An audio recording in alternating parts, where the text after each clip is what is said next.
You know, Hello. there's Good quite to see you again. you too. It's been a while, right? Yeah, I feel like we haven't talked in days. Well, About 24 hours, but there's quite a buzz going around the internet right now. And we had our podcast, you had your video, other people had their things, and it's created quite a conversation on the internet, both positive and negative at times, overwhelmingly more positive than negative, and also pretty constructive as well, wouldn't you say? there's a lot of dialogue going on in a lot of different quadrants of BMX, different countries, different parts of the equators. Like I saw people from Germany, from Africa, from Thailand chiming in to let us know, like, hey, BMX is alive and well here, BMX is alive and well.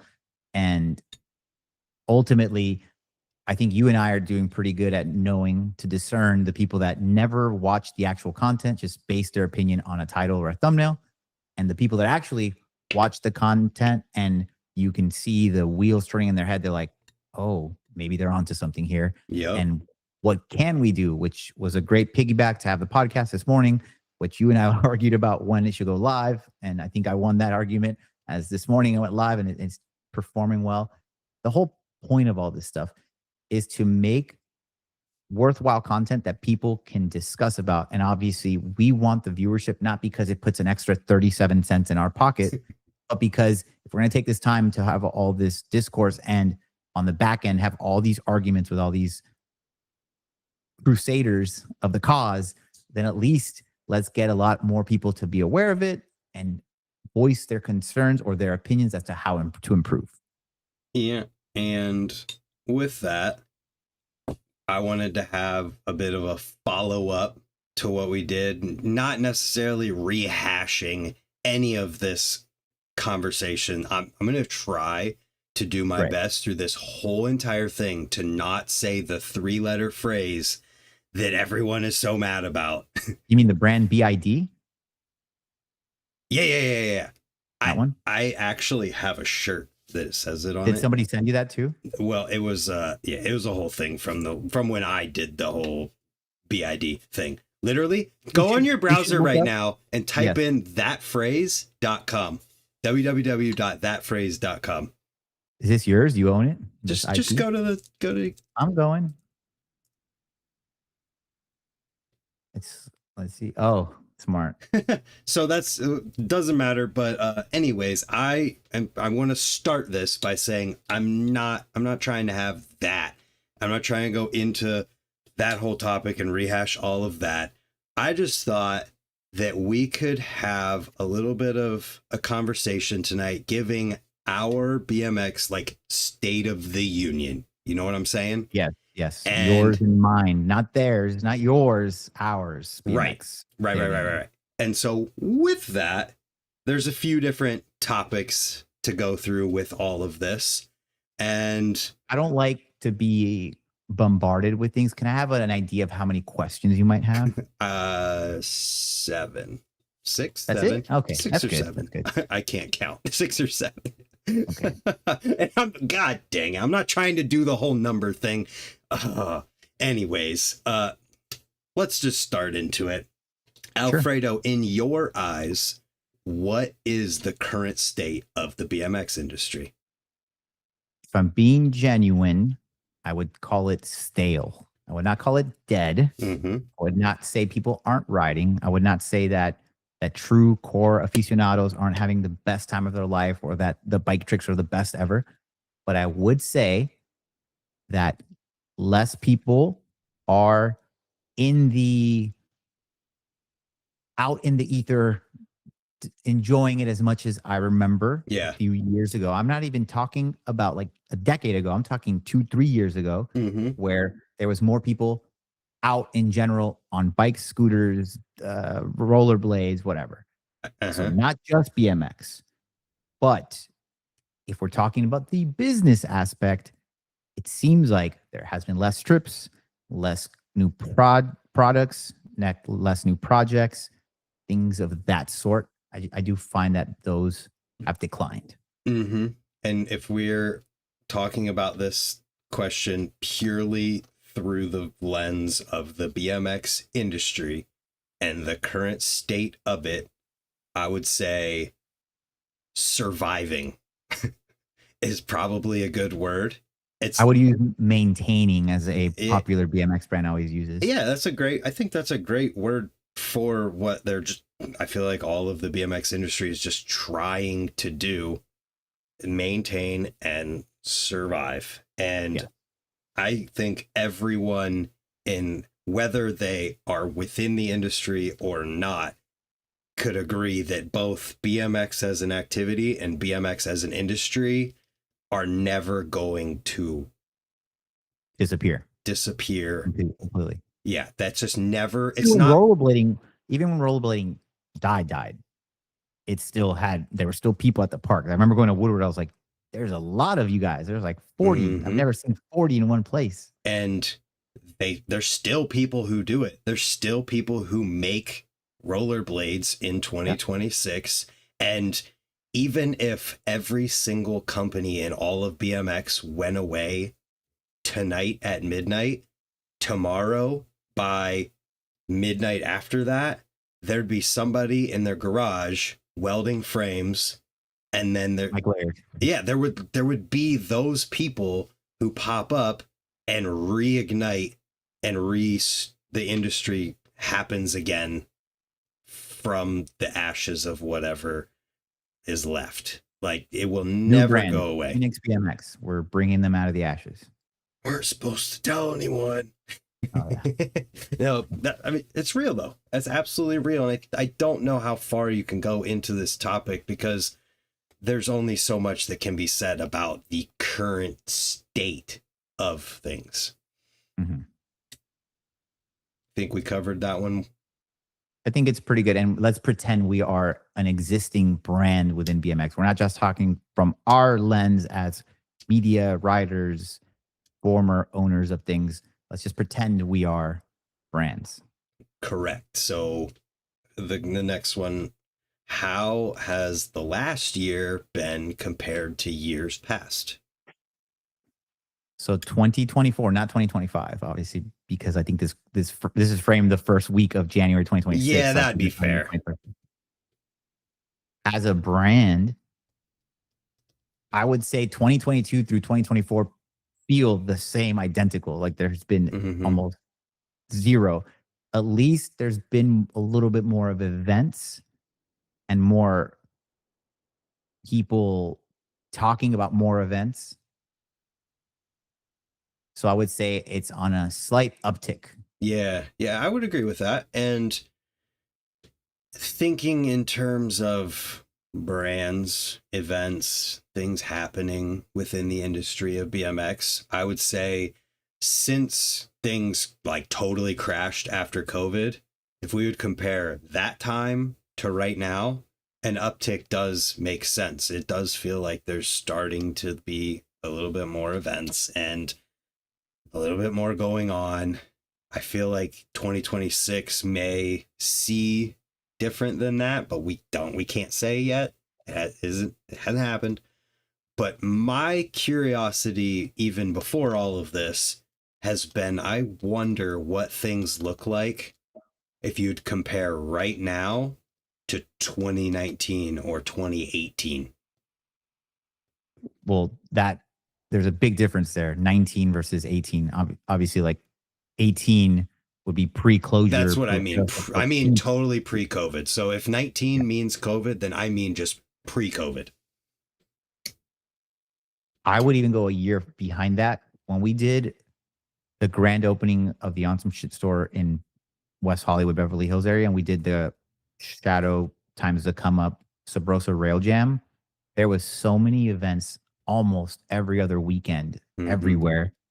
And that was like a big celebration of BMX that we lived through, that I know 700 or 800 people showed up to our events that weekend. And it just, I think somebody was mentioning in one of the videos that they went to BMX Day in San Diego and it did look awesome. But California has always had a very huge mobilization of people. And with a year of anticipation, people were flying in from everywhere. So it's great. But that at one point was almost a every monthly thing when we had our rides and other brands in LA had their rides and Epic had a ride and then the Cult Crew warehouse had their jam and S&M and Moeller had their jam. Like that was all the time and there was content about it at all times. That's where comparatively it feels dead now. Yeah, that's fair to say. And from my own experience, purely, I think if things were where they were 2 years ago, like in October, I held a jam here in Ohio and I planned that jam in less than a month. Yeah.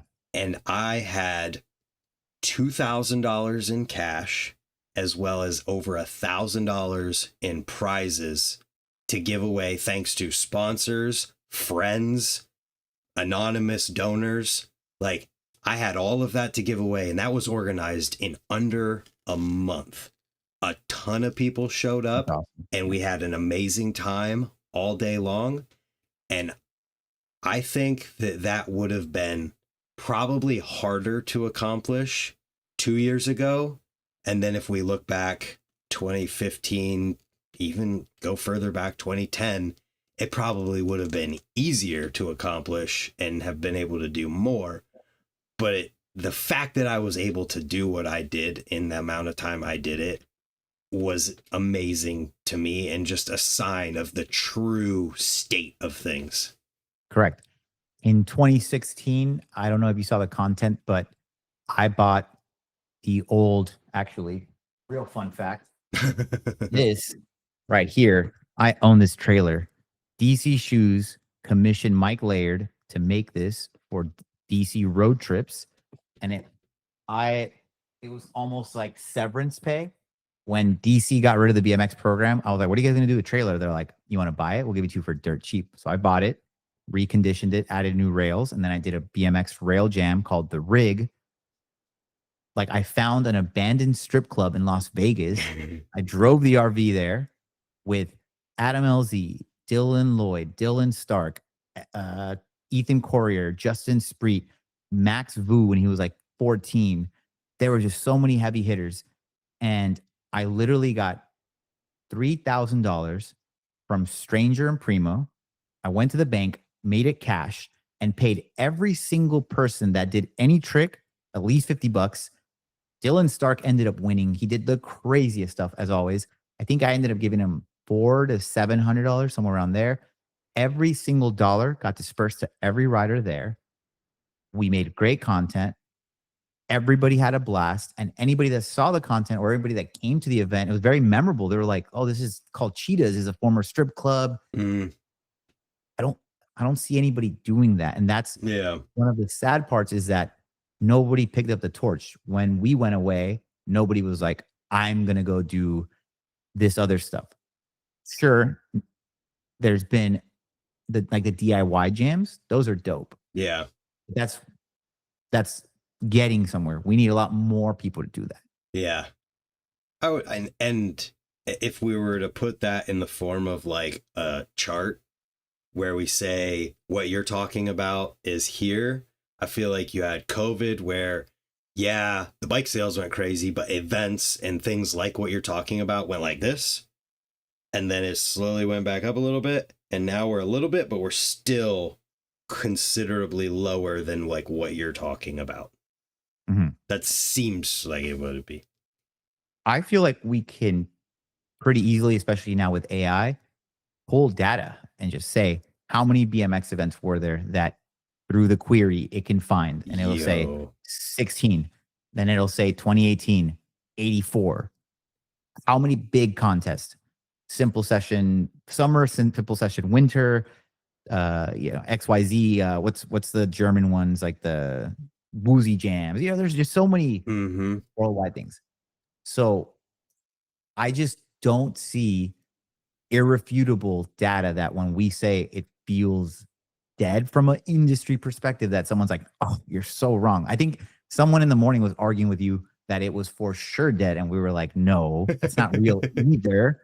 Somewhere in the middle, it's Yeah. lingering. It's a little torpid. Yeah, my first impression of their reply to that was like, whoa, I didn't expect anyone to come in and argue for the opposite. Yeah, Like, yeah. holy crap, didn't see that coming.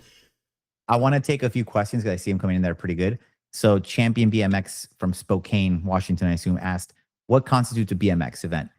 So, we are not just looking at 5 homies that got together and did something small. No, nothing that there's anything wrong with that. What we're trying to get at is where multiple brands coordinated an event. So, as an example, in Southern California, there's a lot of BMX brands, and they all kind of they all reside in different areas. So like one part of Orange County could be Volume Demolition, another part could be Colt Crew, another part could be Fit. Each one of those brands will partner with another, let's say a street crew, so Common Crew, Mm-hmm. and they call like Common would ask them, hey, we're gonna have a jam. Can Colt give us some grips, maybe a frame to give away? We need that, like a little organization. It doesn't have to be a big stadium. It doesn't have to be anything of that nature, but more along the lines of brands talking to each other, working. So it's not just a bike shop doing something. And which, Yeah. again, a shop stop is dope, but it just needs a couple layers. That's how I would define it. Yeah. And this makes me think about something that's going on in Ohio and has for the past few years, the Ohio BMX Trail Series. Yeah, that's sick. What is even cooler about this whole entire thing is, and it's a perfect example of how like the real state of things is that this all started from a group of guys that they weren't ever pro riders that got paid or went on trips or anything like that.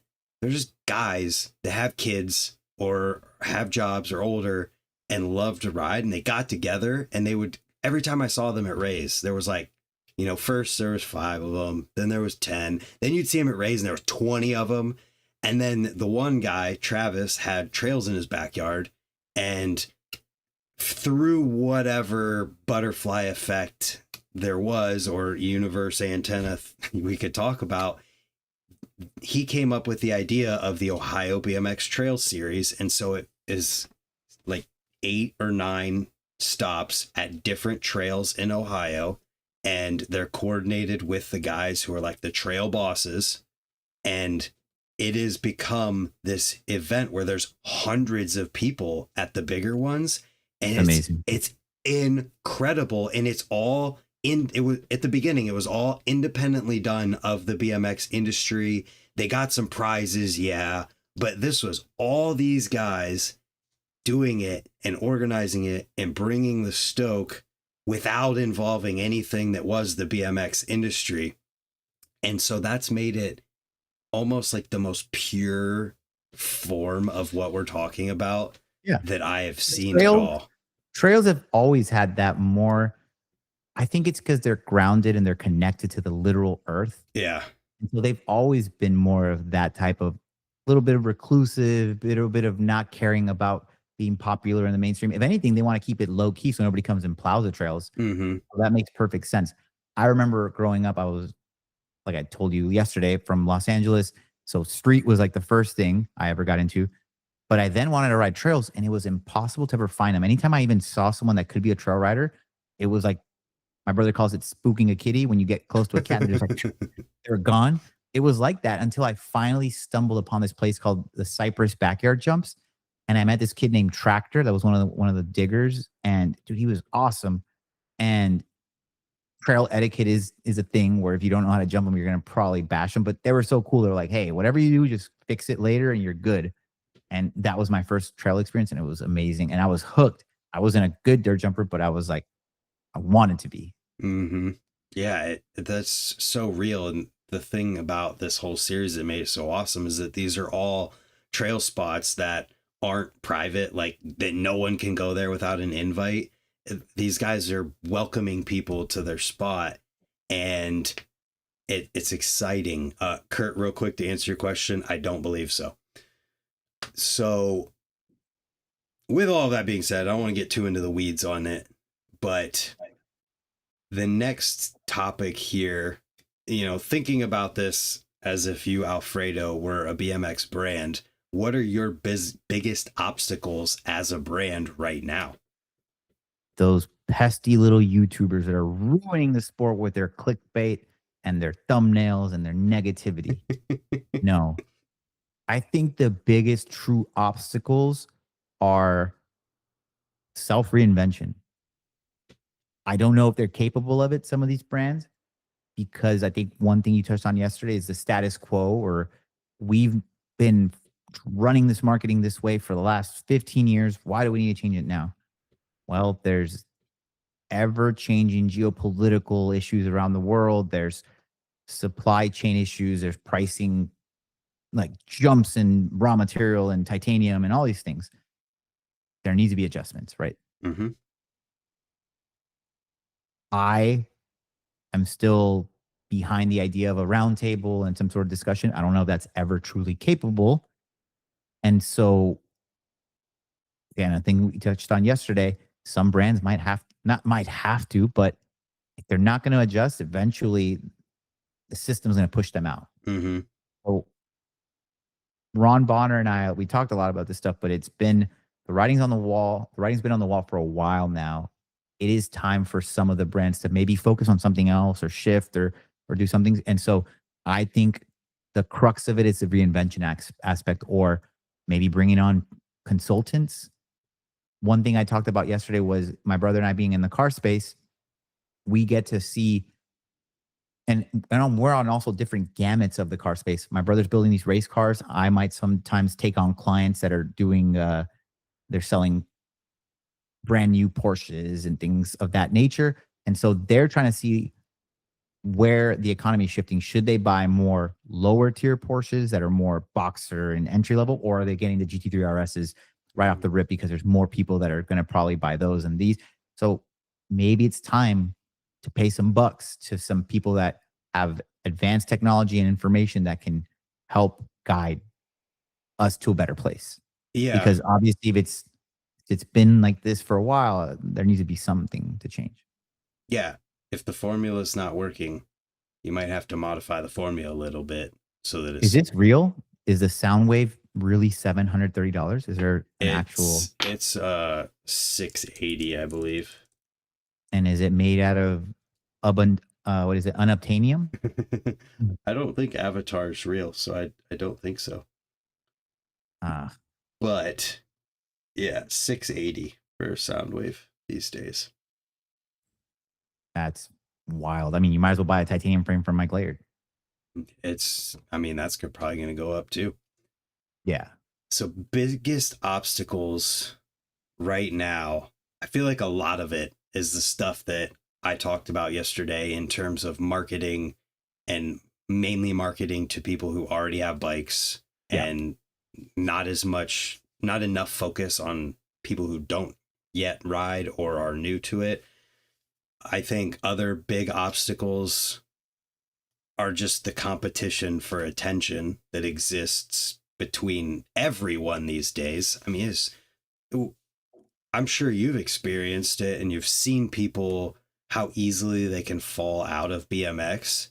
And it just seems that it is so easy for a week to go by, and then 2 weeks to go by, and then now, oh no, it's been a month.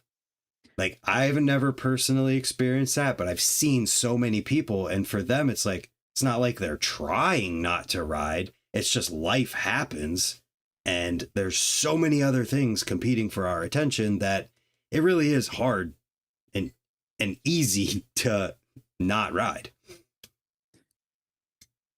It is hard because I don't think that we are the norm. I think you and I are similar, that we are hyper obsessed with BMX in a lot of areas, including, I don't know about you, but I get an itch and I'm currently injured, but it doesn't look like I'm injured. It doesn't truly feel like I'm injured until I try to do certain movements.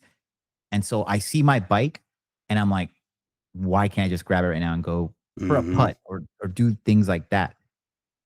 And even before sponsorship or anything like that, once I found the industry, the videos, the contest, it was still internet at the time, but there was magazines and that type of content I was consuming. I was hooked, line and sinker. It was over. Nothing else mattered Yeah. until I found girls, and I was like, all right, this is going to have to be a 50-50 split at some point. And then slowly, my focus on cars was to go further. It was never get the car to impress a girl. I got fortunate that I had game early on. I just figured it out. And so even on a bike, I could figure out how to get a girl with the old hop on my peg line. Yeah. Yeah, man. There's so much to this. To go back to but you're totally right. As someone that might be, let's say someone that got into BMX as of 5 years ago with a waning attention span, then maybe that person is a lot more fickle and they're not truly as passionate, or maybe they never got that, because there is that little moment of like, whether you get really good at something or you find, like my brother, he wasn't as good at bike riding when we were both around the same age, but he got really good at just being like mechanical, and he like styling in his bike and having the latest profile stuff and titanium and this and that, which now looking back obviously made perfect sense. He got into race cars and things. And so they found that something that drew them to something that then evolved.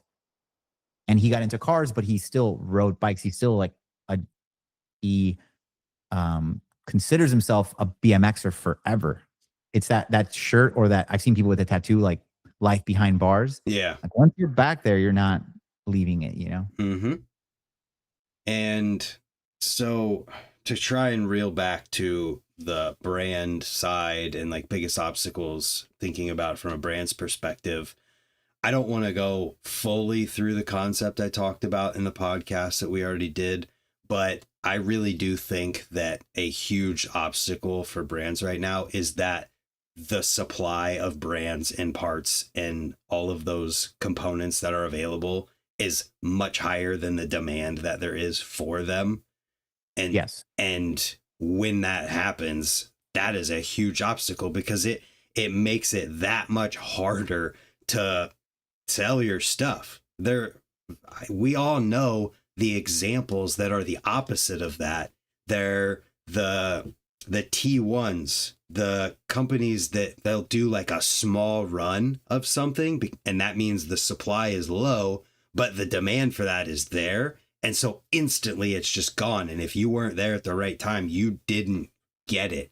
And I don't ever want to think that there might be a time where there's not enough parts to go around for the people who need them, other than like the craziness of COVID that just made that happen. That was Black Swan. That was just not like a normal event. But I don't ever want to think that that kind of a thing could be like the norm, where it's like, oh, when you see a company post that they have parts, you better buy them. Otherwise, they're not going to exist. But I do think that there's a balance. And I think we are leaning more heavily to there's more out there than people are actively buying. That's true. And Waking Bad Tarot also brought up a good point that there's just a less revolving door of talent. Like that is true, because there are less people riding as long as then. Also, the instant gratification aspect of people, they're riding for 2 years, they have 5,000 Instagram followers, and they're like, why am I not pro yet? Right. So there is that aspect of people aren't willing to ride for years upon years before they get a Flow t-shirt from the bike shop down the street. Yeah. That's also there. Again, there's not one thing that quote unquote kills or stalifies BMX. It's a combination of the perfect storm of a bunch of things happening all at once. And I feel like you could boil all of it down to the current state of like just people in general and, you know, expendable income, in that if everybody in the whole world if the whole world was in a place where everyone was doing amazing and everyone had money that they could just buy things they didn't actually need, then things like BMX would inherently be doing better because that money is just there. Yes, but there is also that point, that inflection point of right when the pandemic happened and people couldn't get cars because car prices shot up. There was a perfect window of like where you can't afford a car, you could probably get a dope bike. Then a bunch of people got bikes, and then SC bikes started becoming like gold, and people were trading them and doing those things. And then people were like, well, why ride BMX where I have to ball a lot to learn a feeble Smith when I could just do a wheelie? And people get more impressed on this wheelie on this big bike. We experienced that 10 years prior with fixies. And there's always been something to try and take your attention from BMX. The true people that were super fixated on it stuck by. And as more people stuck around, it was just, there was 10 riders there. There was 4 over here. Now it's just waning. So yeah, Nate Richter's in the chat and has some really good points. Shout out to Nate. Yeah. And I think these would count as brand obstacles. And well, I want to give a little caveat there. Nate, congratulations on being the primo and stranger BMX TM, putting on a slew of dope dudes that deserve exposure and hopefully some money. Nate is doing this all single-handedly and getting a lot of flack for it as to who he picked and whatnot.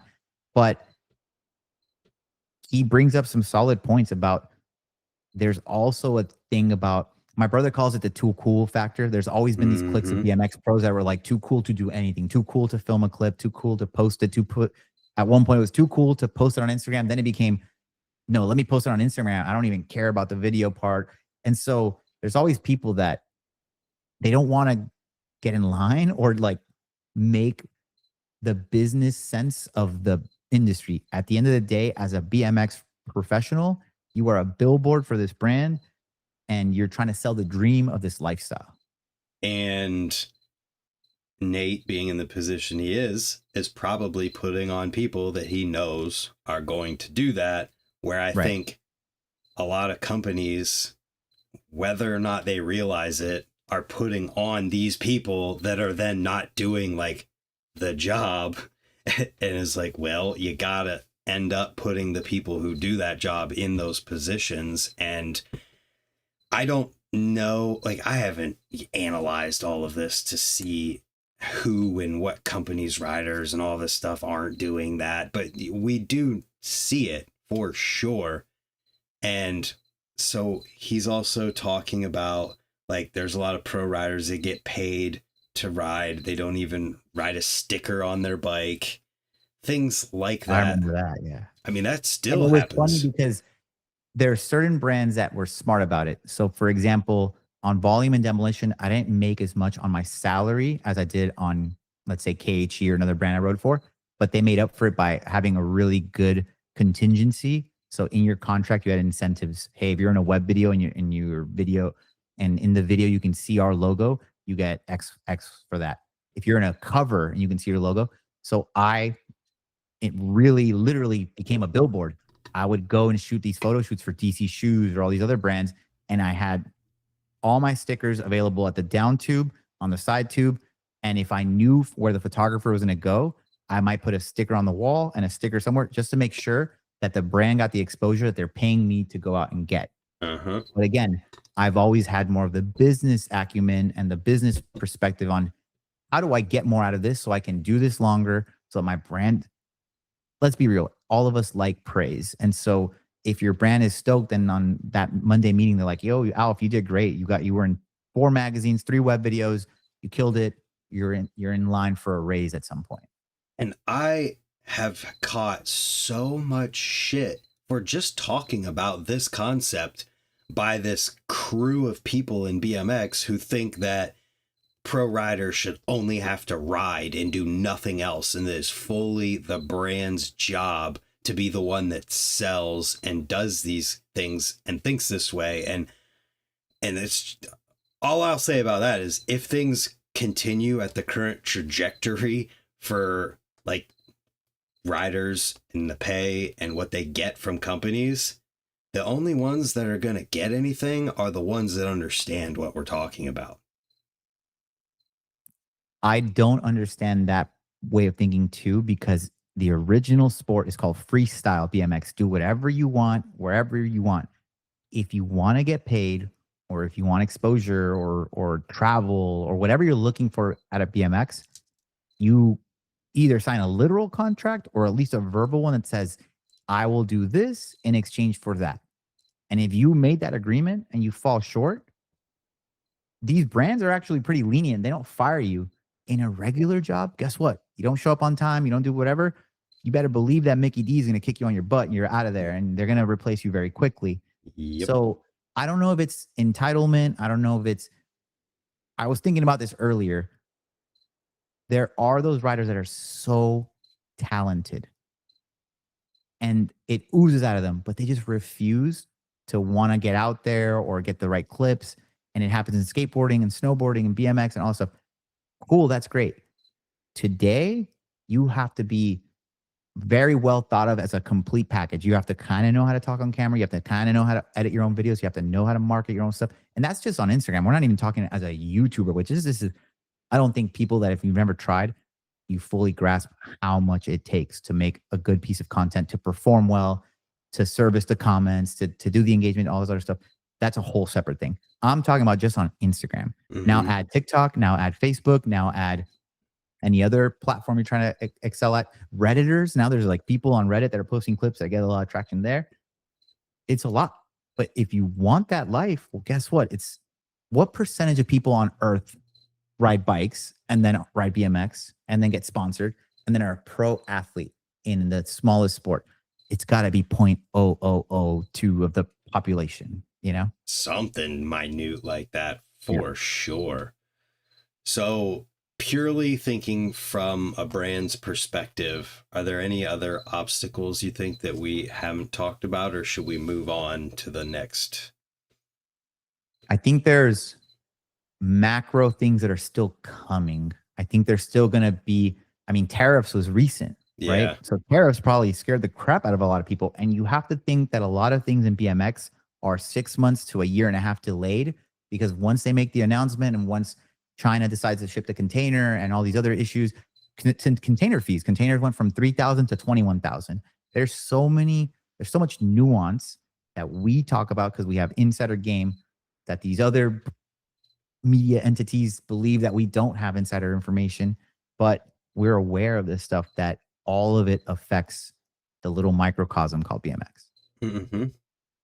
There's so many things that affect it that a lot of people wouldn't even realize or really like think about, I guess, because there's so many Which is good. Like, obviously, if you never intended on getting a job in BMX, being a pro, none of this truly matters to you. Unless you truly care about BMX, then you would then maybe try and learn a little bit of this stuff. But how do you? Like, what are you going to reach out to your favorite influencer and be like, yo, Garrett, what is the state of BMX right now?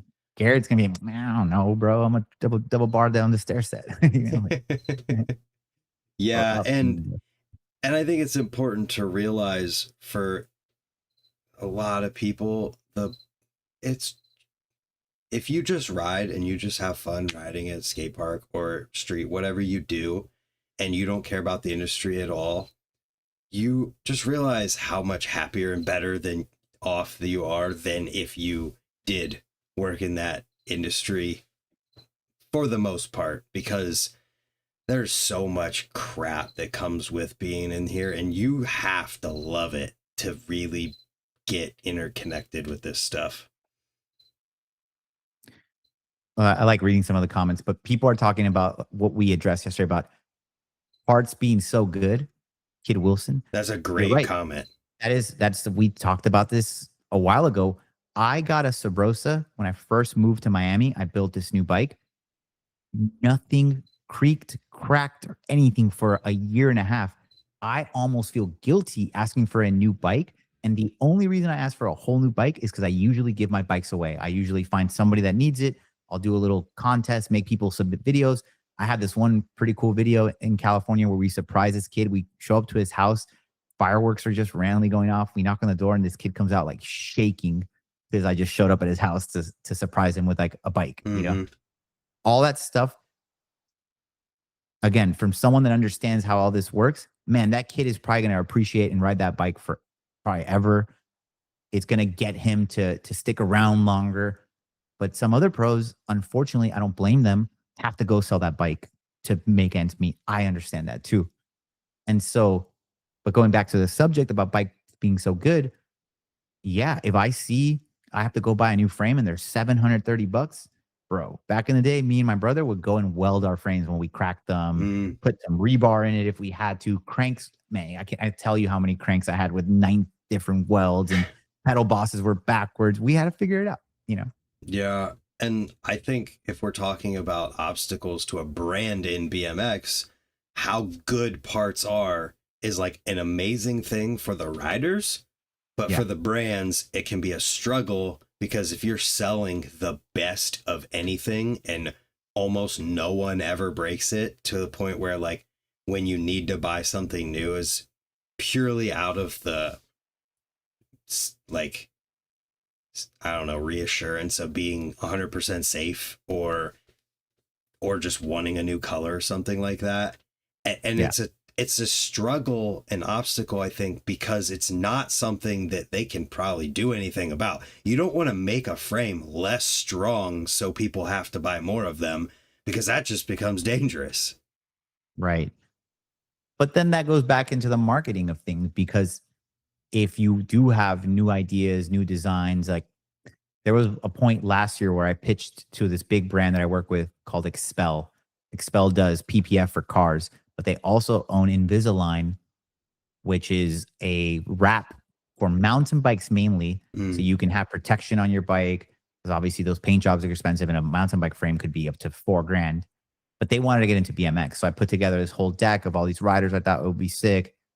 I might have overshot how much I think they should all get paid, which maybe that's why it didn't work out. But either way, that could be a cool idea. Some BMX wraps, different things to kind of get people excited.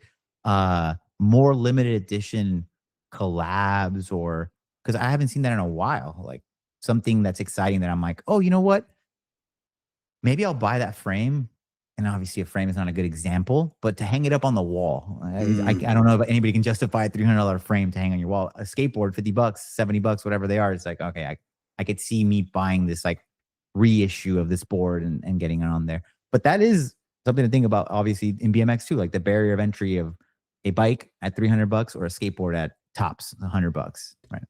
and I think that becomes another obstacle in, I think that through all the other factors that are involved too, a big one is that people who work at these companies are so they have to so hyper focus on just keeping the company existing that those creative ideas sometimes take a back seat because like, oh, I got to do this to make sure that this happens this month, and I would love to put all my attention into doing something like that. And I'm not excusing it because it could still happen for sure, Yeah.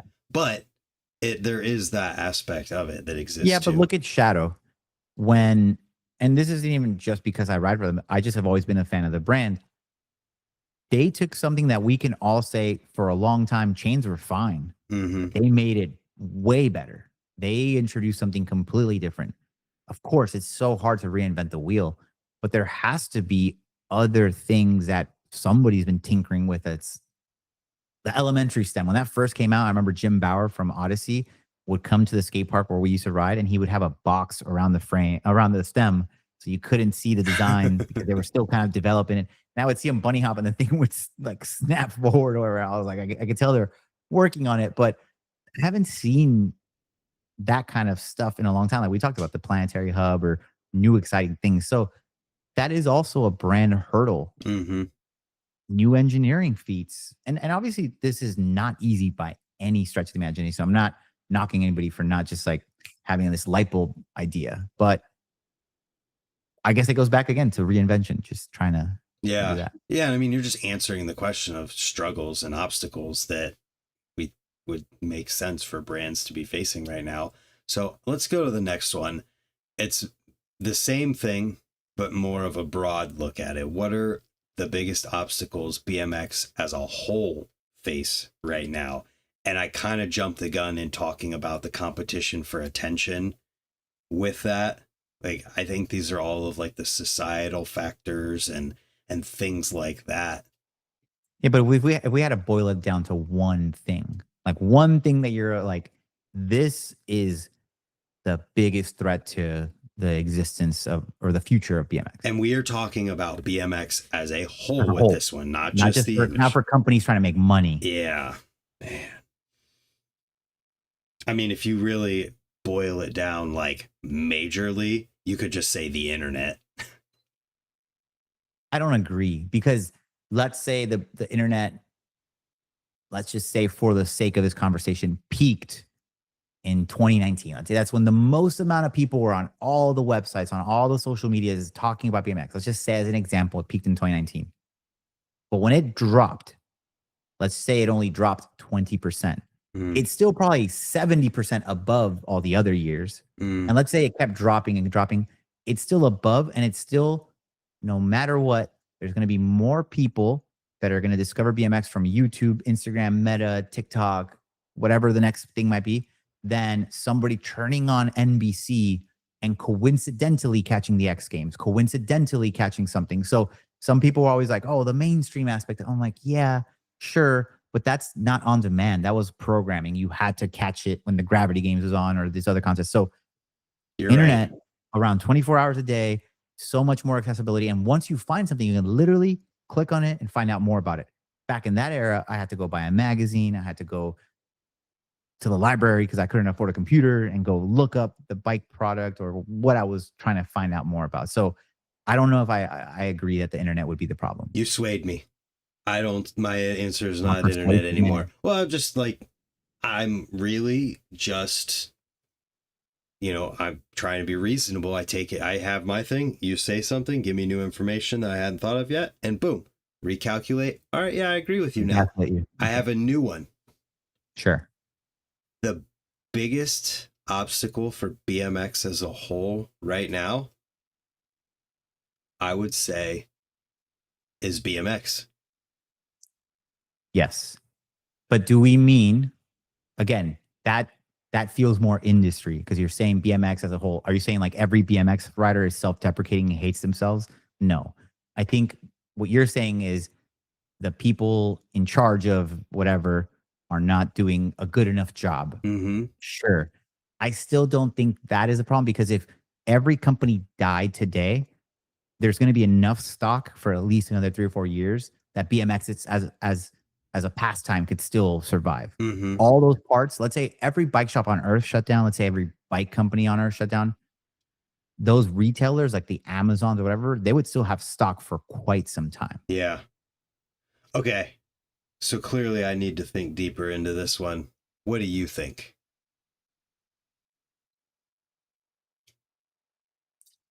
Personally, I think it's financial in a lot of ways. First off, there's just less money for the average people in the world. Secondly, the prices of things have skyrocketed. Also, medical, like if you get injured as a BMX rider and you don't have insurance, that is a life death sentence. Like you're gonna have to get, you can't even truly go into bankruptcy. Like they'll after your bankruptcy, like they might still try and get after those bills. So I think it is a financial barrier in so many ways. And I mean, even if you do want to pursue being a pro, an iPhone is $1,000. Mm-hmm. When I was like a kid, an iPhone, sorry, a phone, a dial phone could have been $100.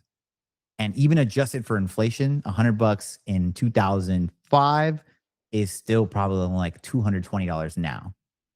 And so I think there's been this shift of money that if you go to other countries, like if you go to Argentina right now, or you go to Mexico or Brazil or somewhere in Europe, a lot of those kids that ride are actually a little on the more affluent side. Mm-hmm.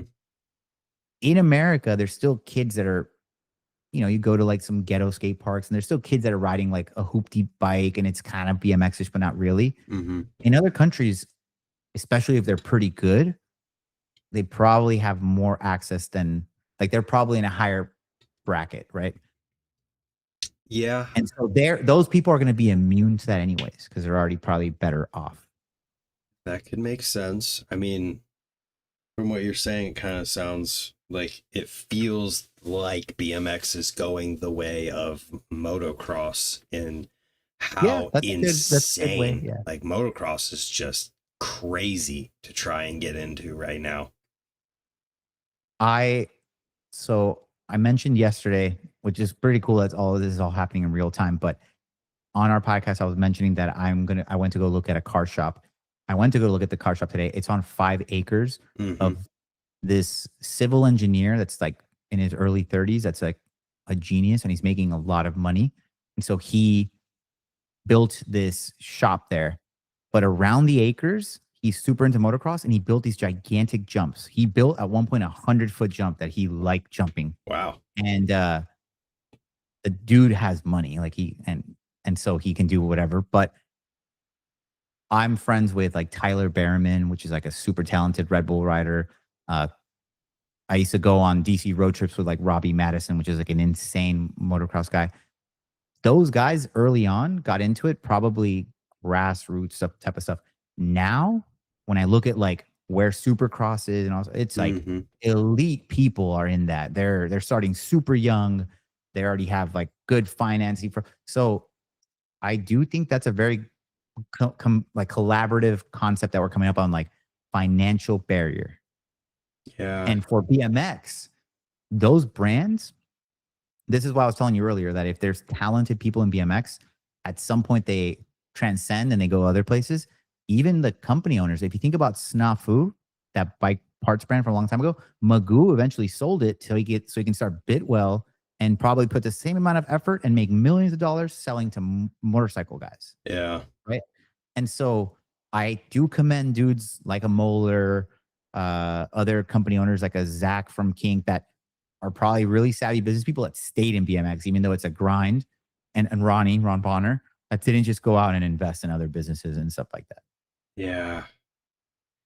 That's definitely, if it's not the biggest, it's one of the biggest obstacle like BMX as a whole faces, because it is only becoming harder for people to get into it if things are getting more and more expensive. And it sucks that that is happening at the same time as the fact that we have the most access for free to places to ride BMX Sure. than ever before. And so it's like, damn. And it's also a case of part prices in BMX have needed to go up for decades at this point. It's just the reality of it, because the brands have been eating everything they've possibly been able to in order to keep the prices from changing as much as and as long as they possibly have been able to. And through that, it's just made it harder and harder and harder for everyone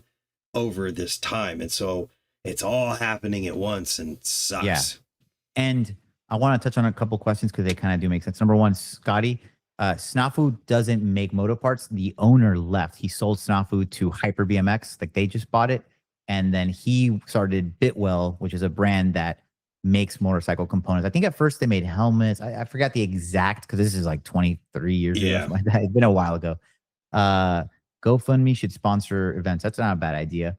It was money for me when I broke apart. I couldn't ride for a few weeks. Yeah, that like I said, I come from a very humble, my brother and I, we, not in a bad way, but I started an eBay account when I was like 15. I took my mom's debit card and I started buying BMX parts that I know I could flip. So we bought a Dave Mira complete bike for like $300.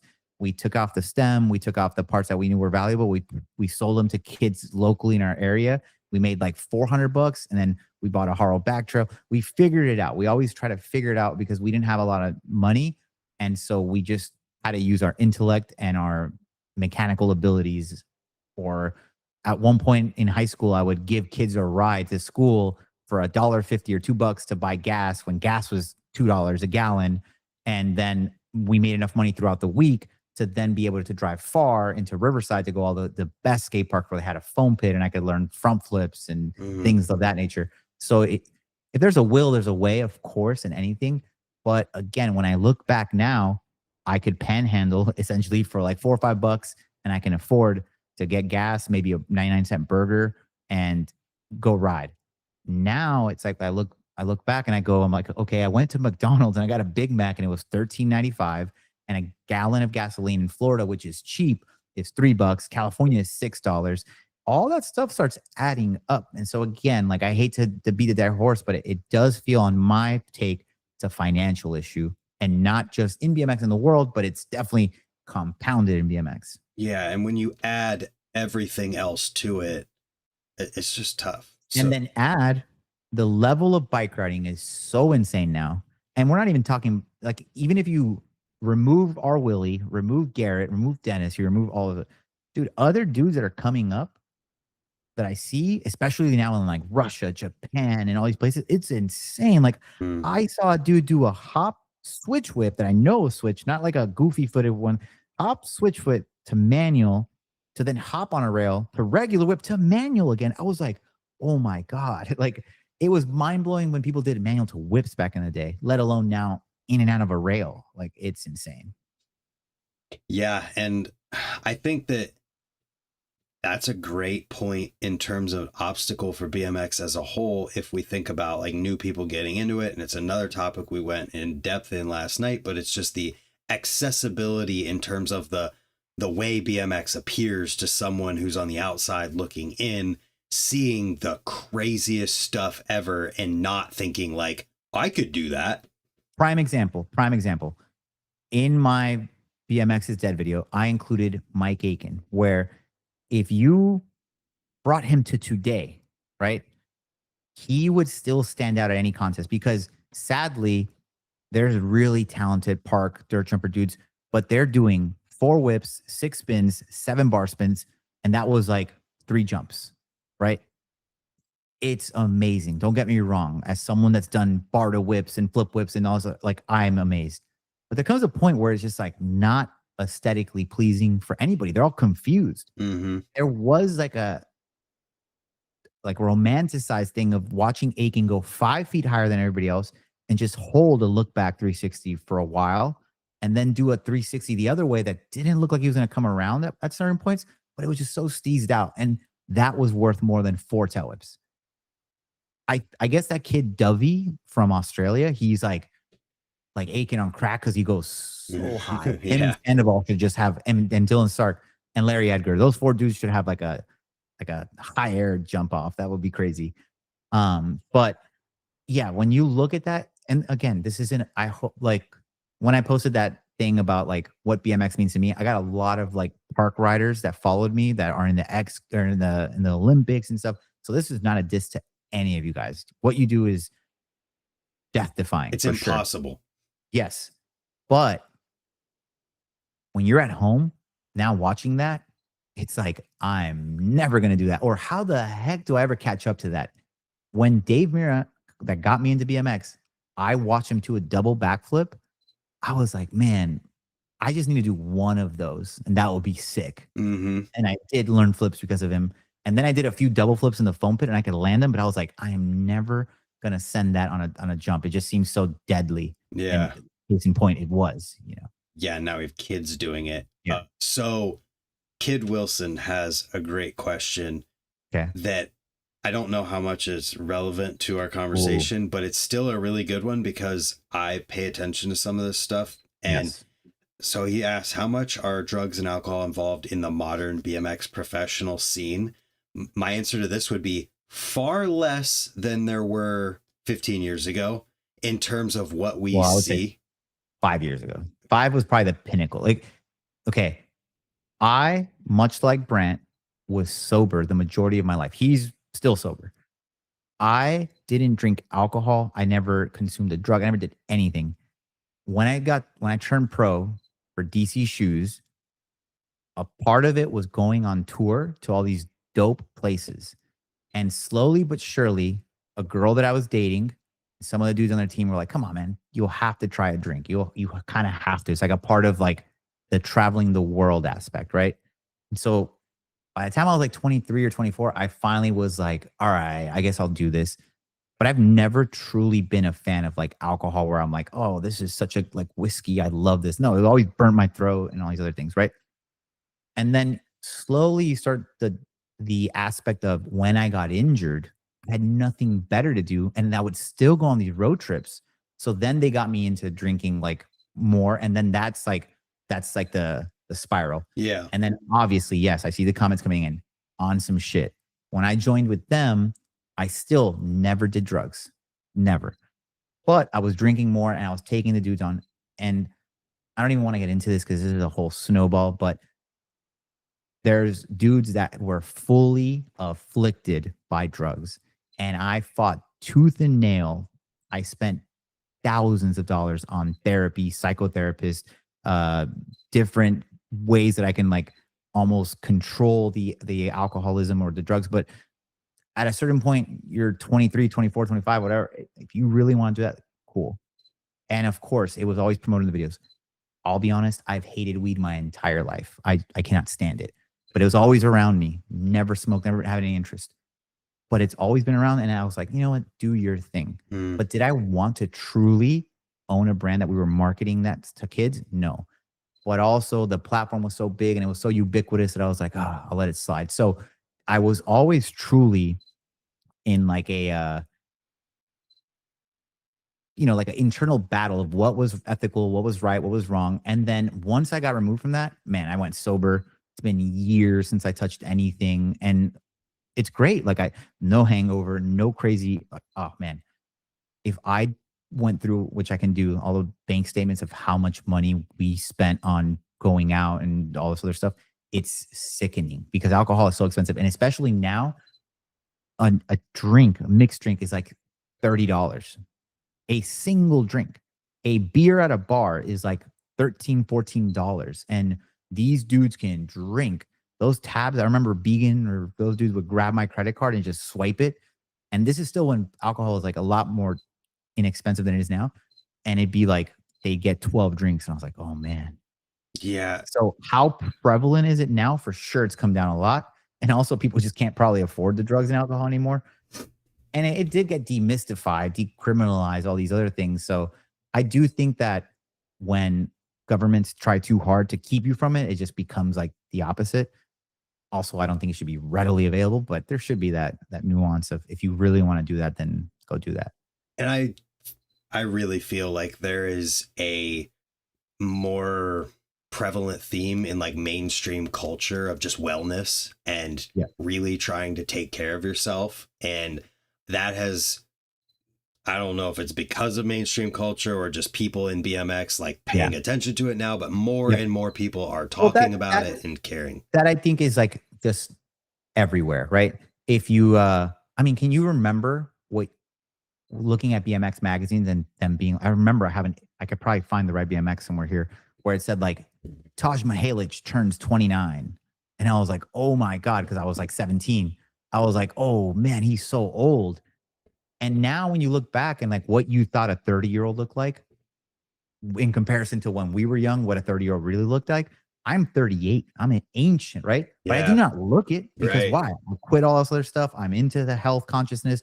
I get sleep. I do all these things and I can go and I'm actually in a lot better shape than a lot of my friends that are 8 years younger than me. But that's just because of my consciousness of like how I always looked at it was I was given this opportunity and I'm not going to just frivolously throw it away. I'm going to try and get my body right, get my mind right, and try and ride as long as I can because it's my identity at this point. I can't be separated from it.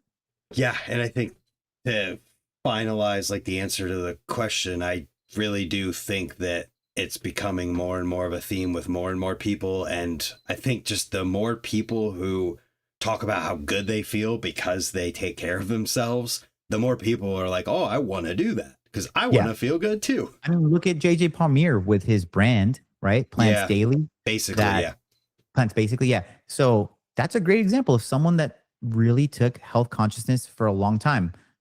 That's great. And that probably gets some of the dudes around him to eventually think about that. I remember I used to go on trips and I was still in college and I would have to study on the plane or do things. And someone was like, why are you doing that? Like, you know, you're out here, just enjoy and live in the moment. I'm like, that's great. I can do that for like an hour, but let me finish this business law class so that one day if I own a business in XYZ, I'm not going to get fleeced by attorneys, which that's a whole different subject. But, you know, you got to like nurture your mind. But I did notice when I started making more content and people were aware of like, oh, this guy went to school or he reads more, or like we were talking yesterday about spirituality and people were referring Alan Watts things to me. By us putting that out there, it makes people probably go and look into that. And maybe that resonates with them. And maybe that also helps bring some value to their life and extends their stay in BMX. Maybe they're not even riding anymore, but they just like to hear us talk and we have some commonality. So I think it's all great. Yeah. So to go to the Oh, dude, sorry. Plur. I go to a lot of like music festivals because I really like EDM music. And that's when I used to go to hip hop concerts with like, that's a deep dive I want to do one of these days on my video is like all the famous rappers that used to come to On Some Shit and hang out with us. Juice World, XXXTentacion, Little Peep, Trippie Redd, J. Cole, Drake followed us, like all these insane people. But I used to go to rap shows and it was like such a different vibe. And then I started going to the EDM things and everybody was like, Plur, peace, love, unity, and respect. And they're so nice. Like it was, sorry, my ED, I saw that and I was like, I got to address that. That's okay. That's good stuff.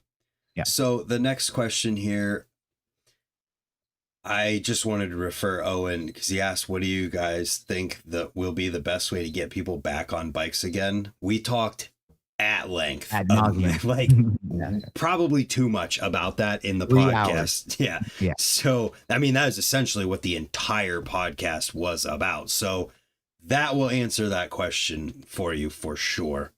Yeah. To move on to the next question in our little agenda here. From a brand's perspective, how do USA's tariffs affect the brand in the States and in the world? And how much have product prices grown? Well, we just showed and talked about Soundwave. And in general, I mean, we're seeing more and more because the prices are being updated currently. And as old stock sells, we're going to see more updated prices. I would really like to, this could be a deep dive that we could do one day where we actually have like some numbers and I can get some numbers from some brands, not too deep, but just to get an idea to compare things. Because if you look at, again, this is insider baseball, but come with me real quick. When you look at the growth of brands selling direct, that's their highest profit margin. And when they're no longer, some of them have now even cut out distributors. They no longer even distribute. They just do it themselves altogether, right? So technically, that growth should be beneficial to that brand. And yes, it sucks that there's less retailers, bike shops, and things of that nature. But the more hands are involved, the more pieces of that pie they take. So even though things might have gotten more expensive and they're selling more direct, they get to control the narrative. They get to keep the data. They have the emails. They have all these other things. So that value should be factored in somehow. And then on the other end, the bike shops have to get more creative in how they sell. They have to do more events, have to do all this other stuff. So they're truly probably making less and less, and it's harder, and they're shutting down and problems like that. Like there's only, 5 true big BMX shops, and some of them have to be mail orders. So Albies, an Empire, things of that nature, Epic BMX, 50/50 BMX, Pusher BMX, right? But those are, you can name them with your fingers. That's not good for the world, right? Yeah. That there's such few. But again, what does that mean? That means that all these big brands are selling direct and making more profit. And yeah, if they adjust their prices because they got rid of the distributor, it's almost like they should wash, I believe, or they should be a little more profitable. But again, things might have gotten more expensive. And like you said, they might have been absorbing it more. And that might be the issue. So I just like to at least compare true apples to apples, not just being like, well. Yeah. And so just to give, like, I have to use the Soundwave as the example because I knew by going on their site, I could see their previous price and their current price with the colors that they have available. The increase in price from previous to now is almost 24%. And if you factor inflation has been going up by what at the height 12% in a year, something crazy like that. Yeah. I mean, whenever because I used to ride Sunday frames, they were somewhere in the realm of $400, 40 or something They were always dollars. up there. They were never inexpensive frames. Right. And so, Huh. yeah, that would be one that we'd have to When was the last really, time you bought a BMX frame? God, you know what, actually, being totally fair and honest, my trails frame I paid cost for. My But you still paid something, right? Yeah. Yeah, I And what was that? the cost price for that was different than the No, when? when was that? That would have been 2023. The last time I bought a frame was in 2008. Oh man, that's Yeah. crazy. And so, but that's from like as a consumer, I was buying a ton of frames for on some shit. And again, I would leverage our relationships and I would get a better price and I would have a better margin and stuff. But it was so hard to keep the right frame in stock at the right length and the right color. Yeah. I would get like the Stevie Churchill frames and I couldn't keep them in stock. That was amazing. But when kids would come in and kids all the time would buy a 21-inch frame that they didn't need. It could be a 20-inch, you know? Yeah. Well, okay. So I just know that Odyssey and Sunday have posted their pricing. So I Yeah. just know that this is easier to do. So for example, let's check this one out. And to address the Scotty that said, like, I like to have Alfredo's problem too. If you were to add up all the frames I've gotten for free, it wouldn't even come close to what I spent on one single knee surgery for BMX. And so a surgery, I think, is like $18,000. So I would have to get 600 frames for free. You know what I mean? Like, Yeah. there is a trade-off. No way. Champion, you bought a frame? What'd you get? There you go. So using the crank pricing as an example as well, it looks like it's around 25% increase at the MSRP level. Right. So obviously things look differently down the line. To go back to your point about selling direct and brands doing better and whatnot, I never put like full thought into this, but I do remember consciously thinking about 10 or more years ago how when I would buy something from something Profile, I wanted to buy it directly from Profile because they mostly just sold on their website, or it was available rather, yeah, to buy directly from their site. And with that, I realized, oh, if I'm buying it from them, I'm paying the same price as I paid to somewhere else. That means they're making more money. And I like that because I want them to get all of that money. And I remember having that conscious thought of being like, oh, this makes them do better if I buy it directly from them. I got manipulated and gaslit by Fu when I was like 18 or 17, that he did bring up a point. If I came into the bike shop and I bought a dance comp frame, or I came with a complete bike and I went to the bike shop and I was like, hey, build this for me. He's like, all right, I'm going to charge you $75. And I was like, but what if I bought it from you? He's like, I would not charge you anything. And I'd be like, well, why? And he was like, well, you're taking my business of me retailing it and I'm just now assembling it for you. Mm-hmm. But also, they are bigger. They're probably corporately backed or a big investment group or whatever. And Fu was a small and actually the first only BMX bike shop, I think, in all of the West Coast. If not, I'm thinking in like at least definitely the West Coast. And I was like, man, he's right. I can come here at any given point and he has everything in stock and I don't have to wait and I don't have to risk, because a long time ago on the internet, it was risky to buy things online. I remember I bought a pair of wheels from eBay. Mm-hmm. The guy never sent my wheels. I sent the check, he cashed it in, and he never responded. And at that time, it was like eBay was like, well, what do you mean? Like, yeah. But so that was a risk. And then you had to wait. And then sometimes things could arrive damaged and you got to send it back, or you accidentally ordered the wrong size. And now, but at the bike shop, hey, Fu, I think I got the wrong one. Can I swap it? All right. Yeah, cool. Makes sense. To reel it back to the question of tariffs and affecting prices and whatnot, So I'm looking at another website from a brand. It's looking like what I'm seeing is anywhere from a 10 to a 25% increase in price from the previous price point. Yeah.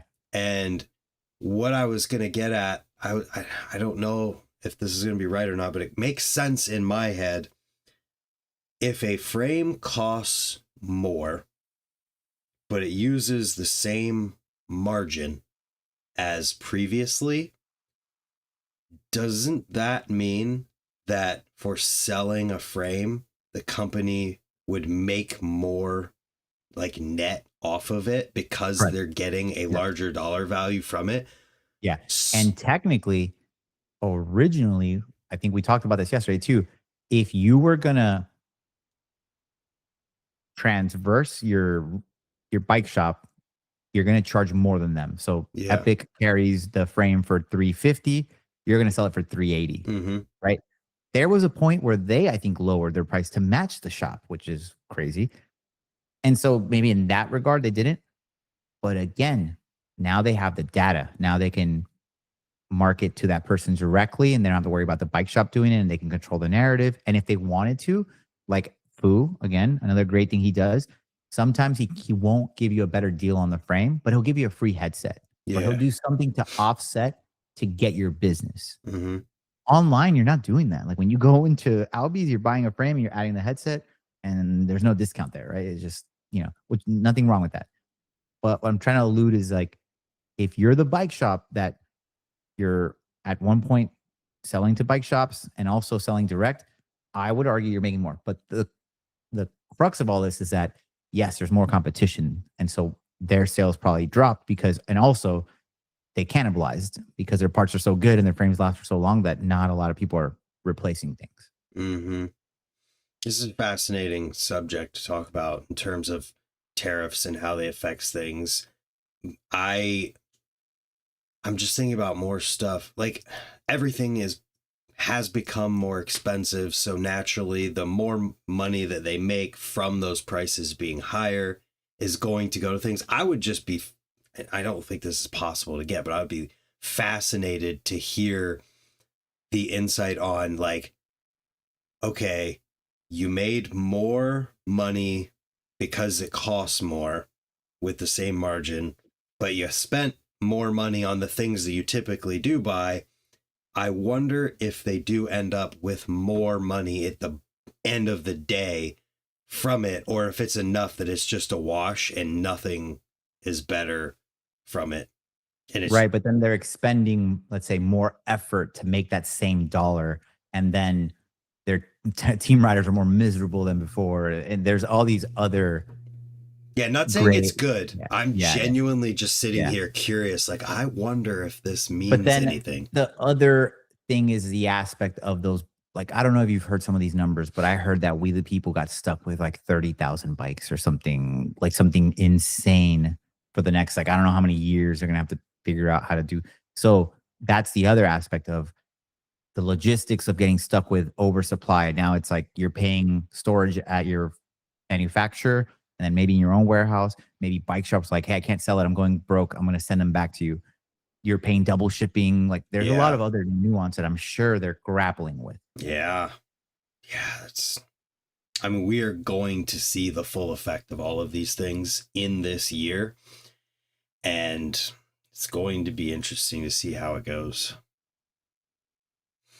Yeah. So good question by Wreck-It or Land. Motorsports have 35 to 45% margins. What's a realistic BMX brand? It's a little lower. I think it's like 25 to 30%. Yeah, 30 to 40. Champion says 30 to 40. 30 to 40 is about right. There are brands. I can't say there are brands. I gotta like reel myself back in with everything. Yeah. You do see higher margins than that, but the norm is around when there. you average it out though, Yeah. because we are constantly in competition of price fluctuations. Yeah. I'm telling you, like I did this for years on one side, I did it online, I did it. So I know. I will say something that when you are a premium brand, which our bike shop was, we did charge more because we constantly sold out of things. And so we could command a higher price point. And also, If you go to random bike shop, whatever, a nice little mon pa are going to help you. If you went into our brand, chances are I had Began or somebody on the floor to make beer money or whatever, helping us sell some product and getting kids stoked. Yeah. Yeah. So in the end, it does kind of feel like through this whole topic specifically that it may end up being like non-change in terms of amount of money left over at the end for the BMX companies. And and like, so it really is just things are costing more and it becomes harder for everyone. Yeah. Crazy. You two would make killer business partners. Oh, we already talked about it last night. And then Andy said, well, and rent on Melrose wasn't cheap. It was 7 times more expensive than, 6 times more expensive than downtown LA, which downtown LA was like twice as expensive as I think what Fu is paying for Epic.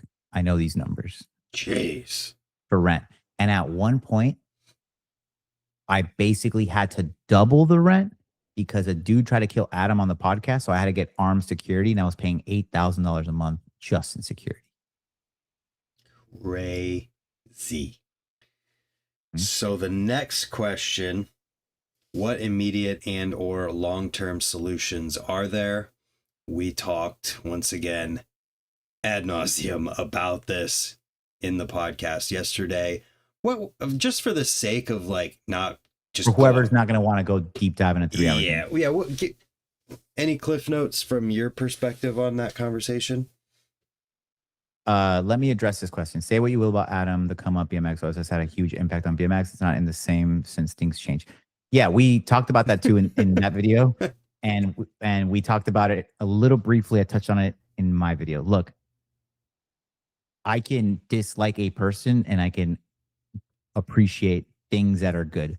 Yeah, that era was peak for a lot of reasons, because a lot of people that would have never had any interest in BMX was slightly interested.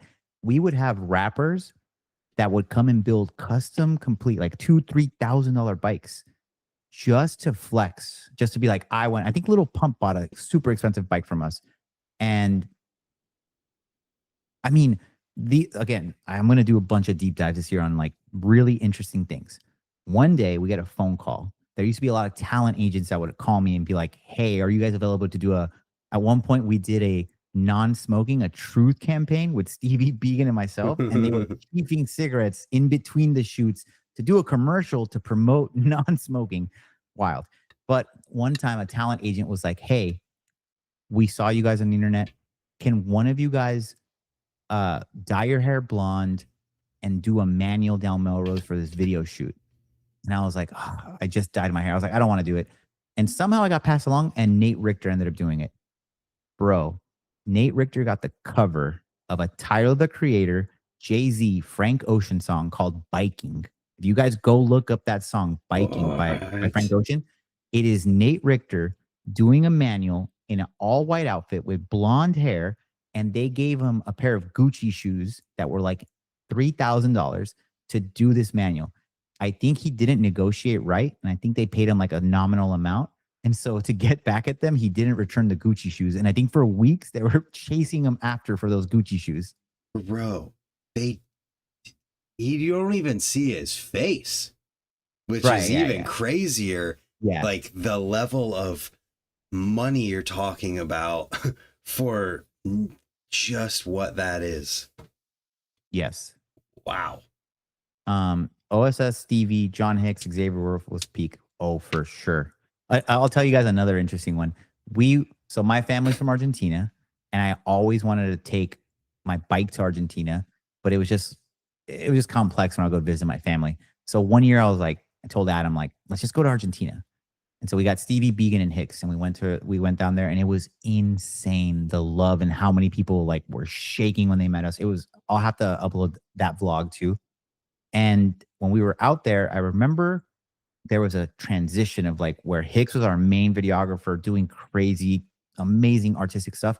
And it clicked one day. He was like, why don't I just start doing this for my own YouTube channel? And now 2 million subs and probably 1 billion views by now. He's a big creator. So it's so cool to look back at all this stuff about like where we all met, where we all transcended or went different directions, and looking back how many people BMX touched and how many things that now are like Xavier Wolf, big Yeah, mainstream artist that I can call anytime, go grab dinner with and ride bikes. Or now we're both fathers. We had dinner when both of our girls were pregnant. It was pretty awesome. wild, right? So I guess short version of solutions that we talked about yesterday. Mhm. Let's see, I'll start with one. The concept of making BMX more accessible in terms of not just being entertainment for people on the internet who don't ride BMX, making something that can be used as an ad or otherwise that just shows how much fun BMX is. Using these people who are the best in BMX could be an option.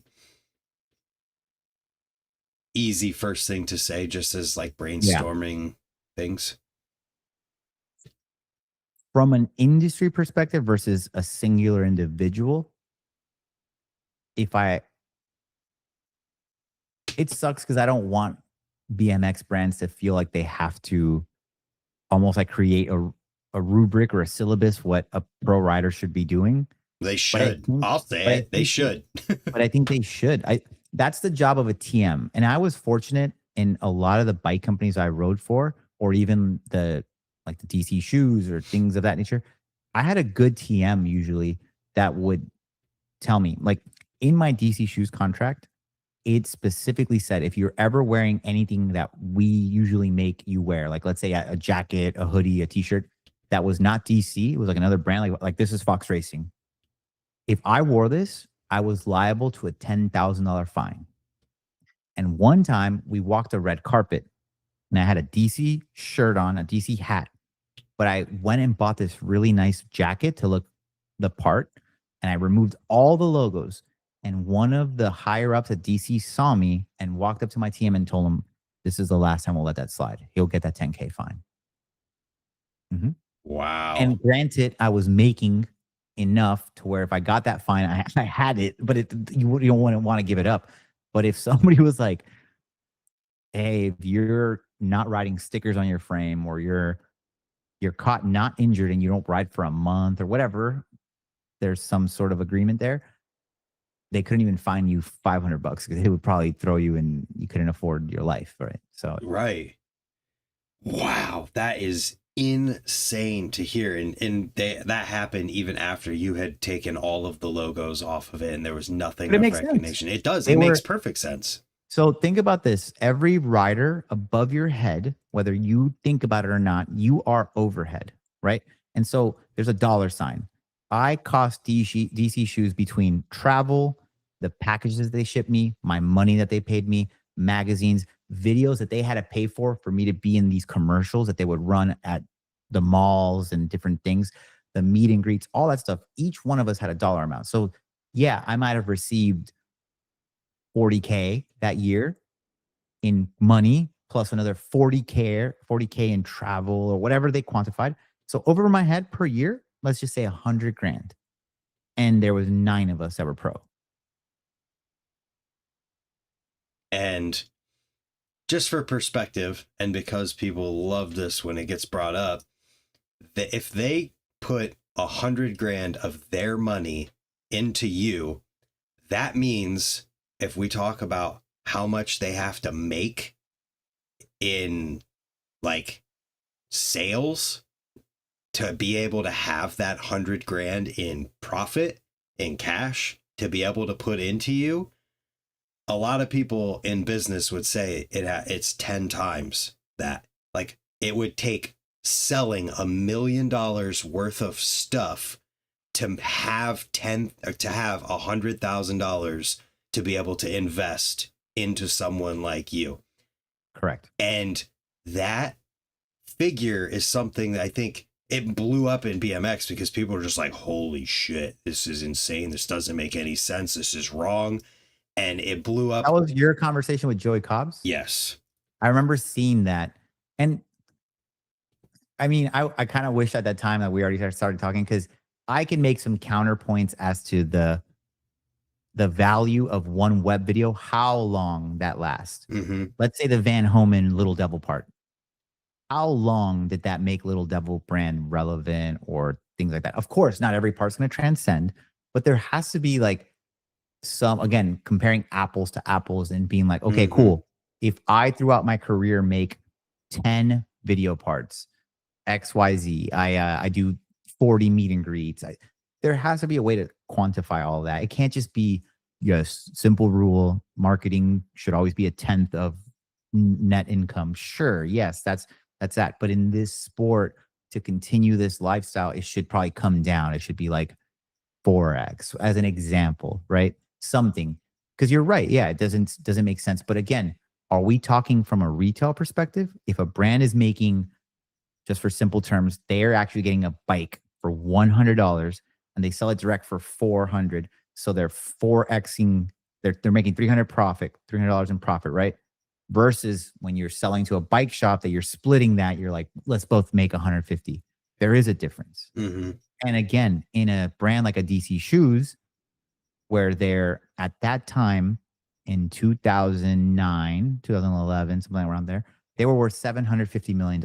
Yeah. Think about the overhead of all the athletes they had, might have been 12 million. You know what I mean? Like, think about that in that scale. There it is. And you have, like, again, there has to be nuance and science as well, like numbers to compare. Yeah. And there's a difference between saying like what a rider should be sort of responsible for bringing in for the company, Yeah. and just stating as like a matter of fact that in order for a company to pay this, they actually have to sell this amount to have that money in real life. But even when you scale that, like royalties, it's so across the board. In traditional brands, 5% royalty for a shoe. Yeah. Unless you're Rob Dyrdek, that was like a celebrity legit, that not only had a signature product that would sell more than anybody because he was just popular because he was smart at marketing, but also he designed the shoe. So he would get another 5%. So he got 10%. That doesn't happen very often, sure. Mm-hmm. But in BMX, it's across the board. Some companies pay you $2 or $4 or whatever that number is for a frame or a bike. And when you think about it that way, it's like, you mean to tell me, again, if you're selling it direct, not to the bike shop, you're making $200 and I'm making $6. Yeah. Right. So that is where the argument of like, well, I'm risking my life. Yeah. Well, you're choosing to risk your life. You don't have to do this. Sure. But let's be real. The brand knows, because a lot of brands are rider owned or formerly riders, or at least the TMs are all riders. There is that like, well, yeah, you definitely is. You could break your neck at any given point. Mm-hmm. Yeah. I hate when people play that though, because it's like, if you're not happy with what you get and you're using the fact that you're risking your life, but you were going to risk your life regardless, and you're, even if you didn't make that money, but you were going to do it anyways, then maybe you are better off having a job and not risking your life for that paycheck, but risking your life because that's entirely your choice in life. And it isn't about the money at that point. True. The sweet spot would be somebody that was entrepreneurial and had like a good business that gave them time to also ride BMX, and they made enough money to have really good health insurance, was really in shape, and wanted to ride for the soul of it, right? Yeah, you're still going to risk your life for sure. Or you could go the Tate Ross Kelly or those type of riders where you're not truly as risky and you're just creative and you get the internet going. Great. But how many of those are there? Like, when you really break down those numbers. But again, it is a conscious choice. And when I said it in my video, I was like, we risk life and limb. People were like, you risk your life? I was like, bro, I did wall ride flares on cement. I'm like, at any given point, I can land on my head. Like, what are you talking about? Yeah. Yeah. So anyways, back to immediate and or long-term solutions. We talked about a couple of things that we had covered yesterday. Any other cliff notes that you'd want to give on that other than Yesterday? referring? Yeah, other than just referring people to it. I'm not gonna lie to you. I've slept 3 hours since yesterday. Like we did that podcast until no joke 2 a.m. And when you do something where I was getting bombarded by hate messages and all these things, like I had to go and like weather some storms and all these things. So I didn't really get to sleep till like 3, and I had to be up at 6. So some of the stuff yesterday was like in a cloud dream that we talked about. So I don't really remember. And I watched some of it this morning just to see that I didn't say anything weird. And it was pretty decent, except the word like. I used like way too much yesterday. So I'm very conscious of that today.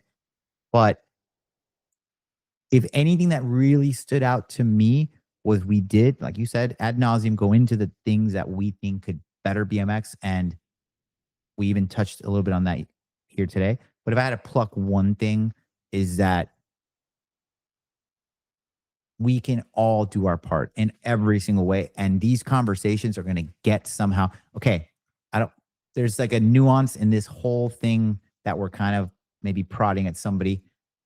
When I made the video and I got this reaction and a comment from this brand very quickly, very early on, I knew I struck a nerve. I know that there's something out there, something happening that otherwise people won't be coming for my neck so hard if there wasn't some truth in what I'm saying. Mm-hmm. Again, bikes, fans, people, that's not going away.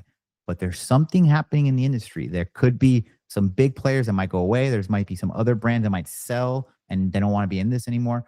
And there might be a panic for people that have maybe are making good money and they might be fearful of that going away. Which, look, I'm not trying to take away any money from anybody. That's not the purpose of any of this stuff. Mm-hmm. But again, if some videos that we're making that are here today, gone tomorrow, are going to truly crumble the sport from within, then damn, man, there's something going wrong. And that goes back to your point. Maybe these people that are leading these companies have not been doing a good job, and there's been just a like failing forward. They're just failing upward, and now you have to be very lean to get ahead.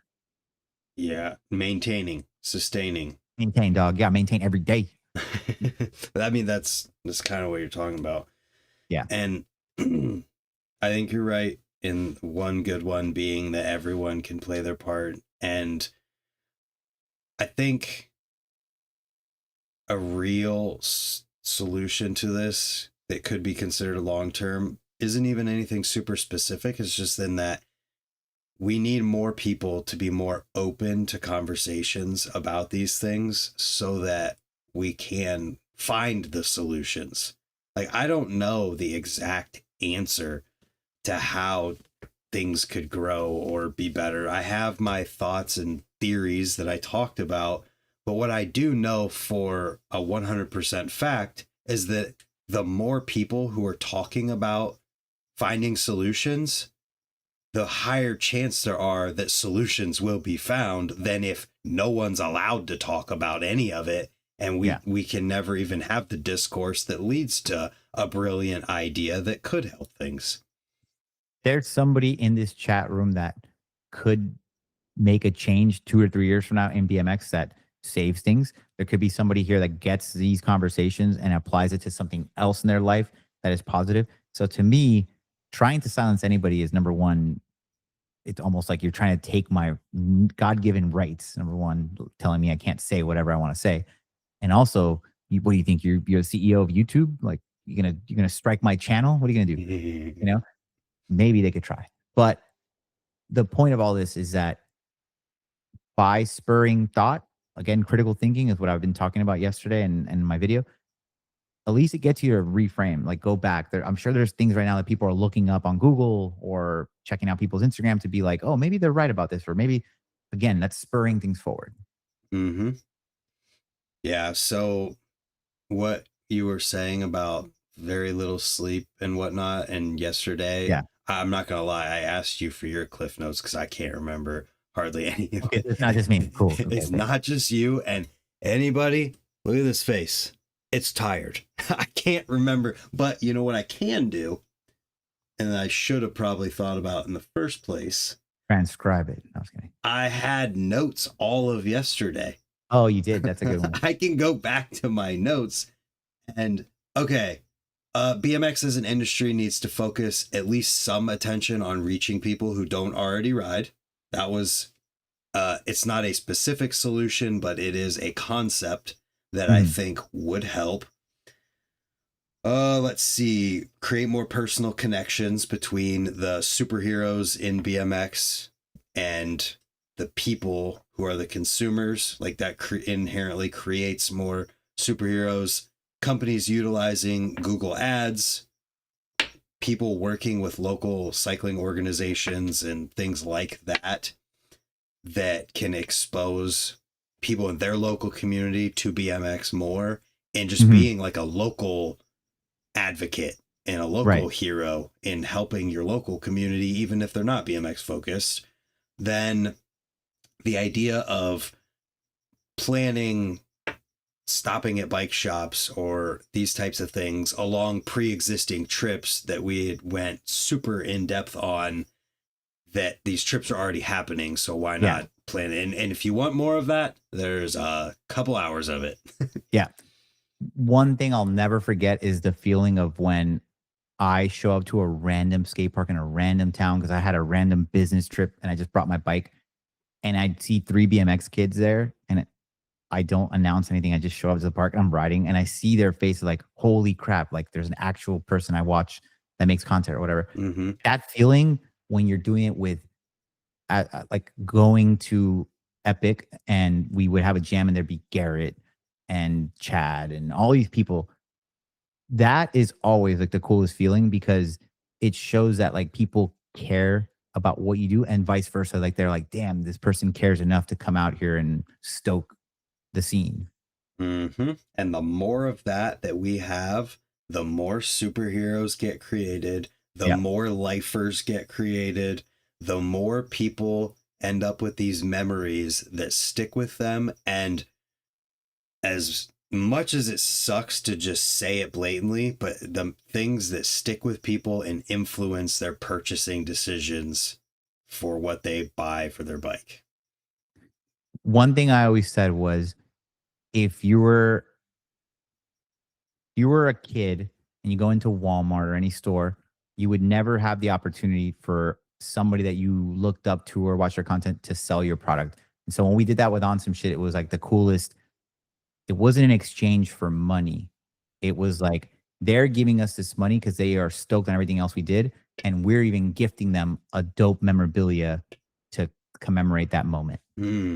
That's a pretty cool way to think about it. And yeah, we went in depth in the come up yesterday too, dude. We talked about everything. Jeez. So last question in this thing. Thoughts on the future as a brand owner and for BMX as a whole. So thinking about it from the perspective of a brand owner, or just thinking about it in BMX as a whole in the future. What do you think? You first. Okay. Yeah, I know we're both kind of just like woozy. Well, no, I've been answering them first, and I don't want to also just always take it from you. I want you to also give your input in a different order. Yeah, okay. My brain, that's how like dumb I feel right now. My brain's just like, what? So I'm pretty good on little sleep, but this is like getting absurd. Yeah. So thoughts on the future from brand owner perspective or BMX as a whole perspective. I think BMX as a whole is always going to find a way. And no matter what, even brands as a whole, I think they're always going to find a way. And some might ebb and flow in the amount of brands that there are. But I think no matter what, there will be brands. And so when we think about the future, I think we're going to see companies in the industry side of things leaning more into the people who understand the give and take aspect of sponsorship or having a job with these companies. And I'm an optimistic person. So when I think about that aspect, even if the BMX industry goes down and actually dies, we actually reach 1990, mid 90s level of like dead. if I think that is what will lead to these people who understand that give and take being the ones who get there. And then eventually, when that is what's left, that and just the people who are the absolute best, if they aren't those give and take understanding people, that will lead to a resurgence, because the only people who will be left within the industry are the ones who are actively out there doing the things that bring the company value. They are the ones who are doing the jams and connecting the dots with the companies, and they are out there meeting and talking to kids, going to bike shops and doing all of those things. And so my hope would be that even if it all burns down, the people who are left are the ones that will build like a better future to go into the post-apocalyptic like movie way of looking at things. I think, I mean, just like I said earlier about brands, if they all went away in 30 minutes, by tomorrow at 11:30 p.m., there'll be somebody in their garage making frames. I think that it's a cycle. It'll just keep going. Okay. So this goes out to Scotty. This is Mad Dog. In 2012, when I used to go on road trips with him, we used to call him Happy Cat because it was Mad Dog, Happy Cat. We were just bullying him. But he was badass. And it sucks that he also got hurt. He basically almost got paralyzed and like had to regain all the stuff. So it was awful.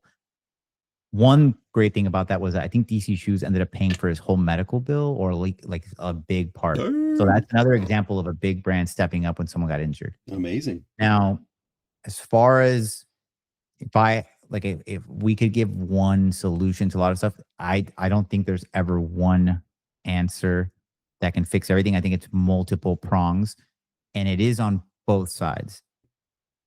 People that care about BMX need to be more conscious of where they use their voting power, which is dollars, how they buy and how they support and how they. I'll never forget, there was like these older guys I used to ride with when I was like really young. And when they would buy new parts, they would go gift their parts, like the younger kids, to get them, newer, fresher things or whatever. There comes a point when you now have a little more income than before, and you can give back and you can do things for support. As the brands, they need to ultimately have more conversation with the riders as to what will help everyone. I know it's a hard conversation to be like, hey, I know you love to only post Feeble Hard 180s all day and you don't want to talk on camera and you want to do it. Great. What else can you do for us? Mm-hmm. And maybe it's time that they roll up their sleeves and like, hey, I'll pack orders or I'll answer DMs or I'll find ways to add value so that we can continue this aspect. I think there's Jack Heineke. I forgot how to pronounce his name. Mm-hmm. I think he worked at the Merit Warehouse. The dude's a boss. He's doing all these crazy rail combos and he's posting a lot. And those are the dudes that make it because they're trying so many different ways. They're knocking on all the doors to try and make something that works. And then on the rider side, they also have to think about, how can I grow my exposure? I don't want to vlog. Am I good at typing? Can I go on Twitter or X and post content there that not a lot of people? Can I go on Reddit and create a forum? Can I go on Facebook and start a group and organize my own little jams? There's something that everybody can do to contribute. So it is almost like somebody said, BMX is punk again.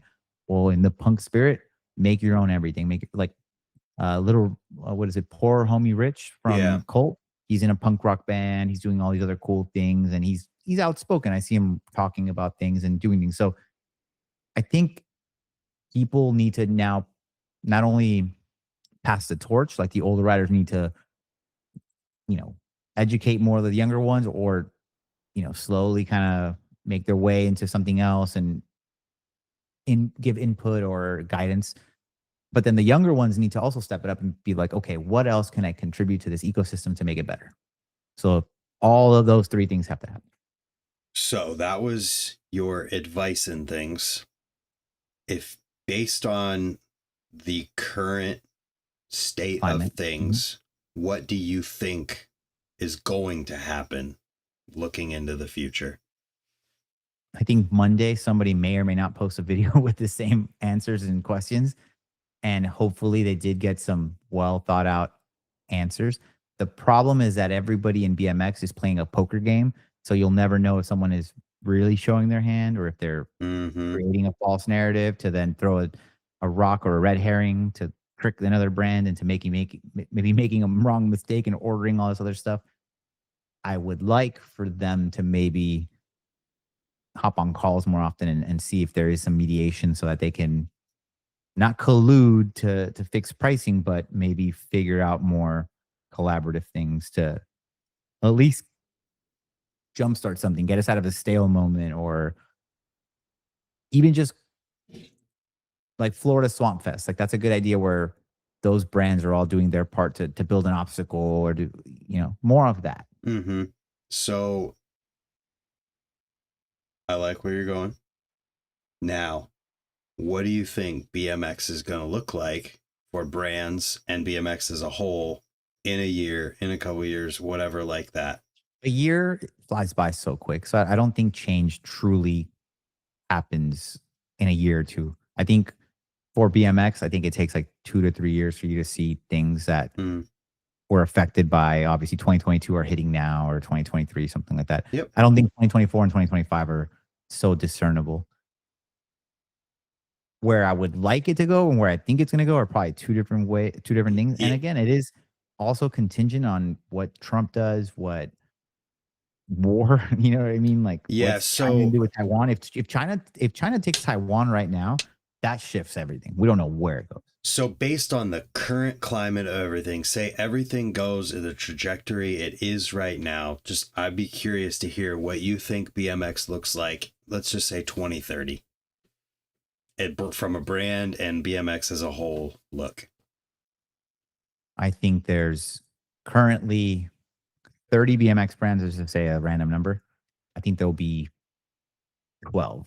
Okay. I think it'll take a substantial hit. I think brands will have less pros, more flow, more vlogger, more blogger. I don't know, some sort of different. There's going to be some new platform. There's going to be some new iteration of a Snapchat or something that people will quickly go there and adopt it, and it might change like the writing style. And then I think because BMX is cyclical, there might be a resurgence of like style riding or more straightforward riding and not just 4 tail whips or a 35 stair handrail and the longest nose wheel I've ever seen.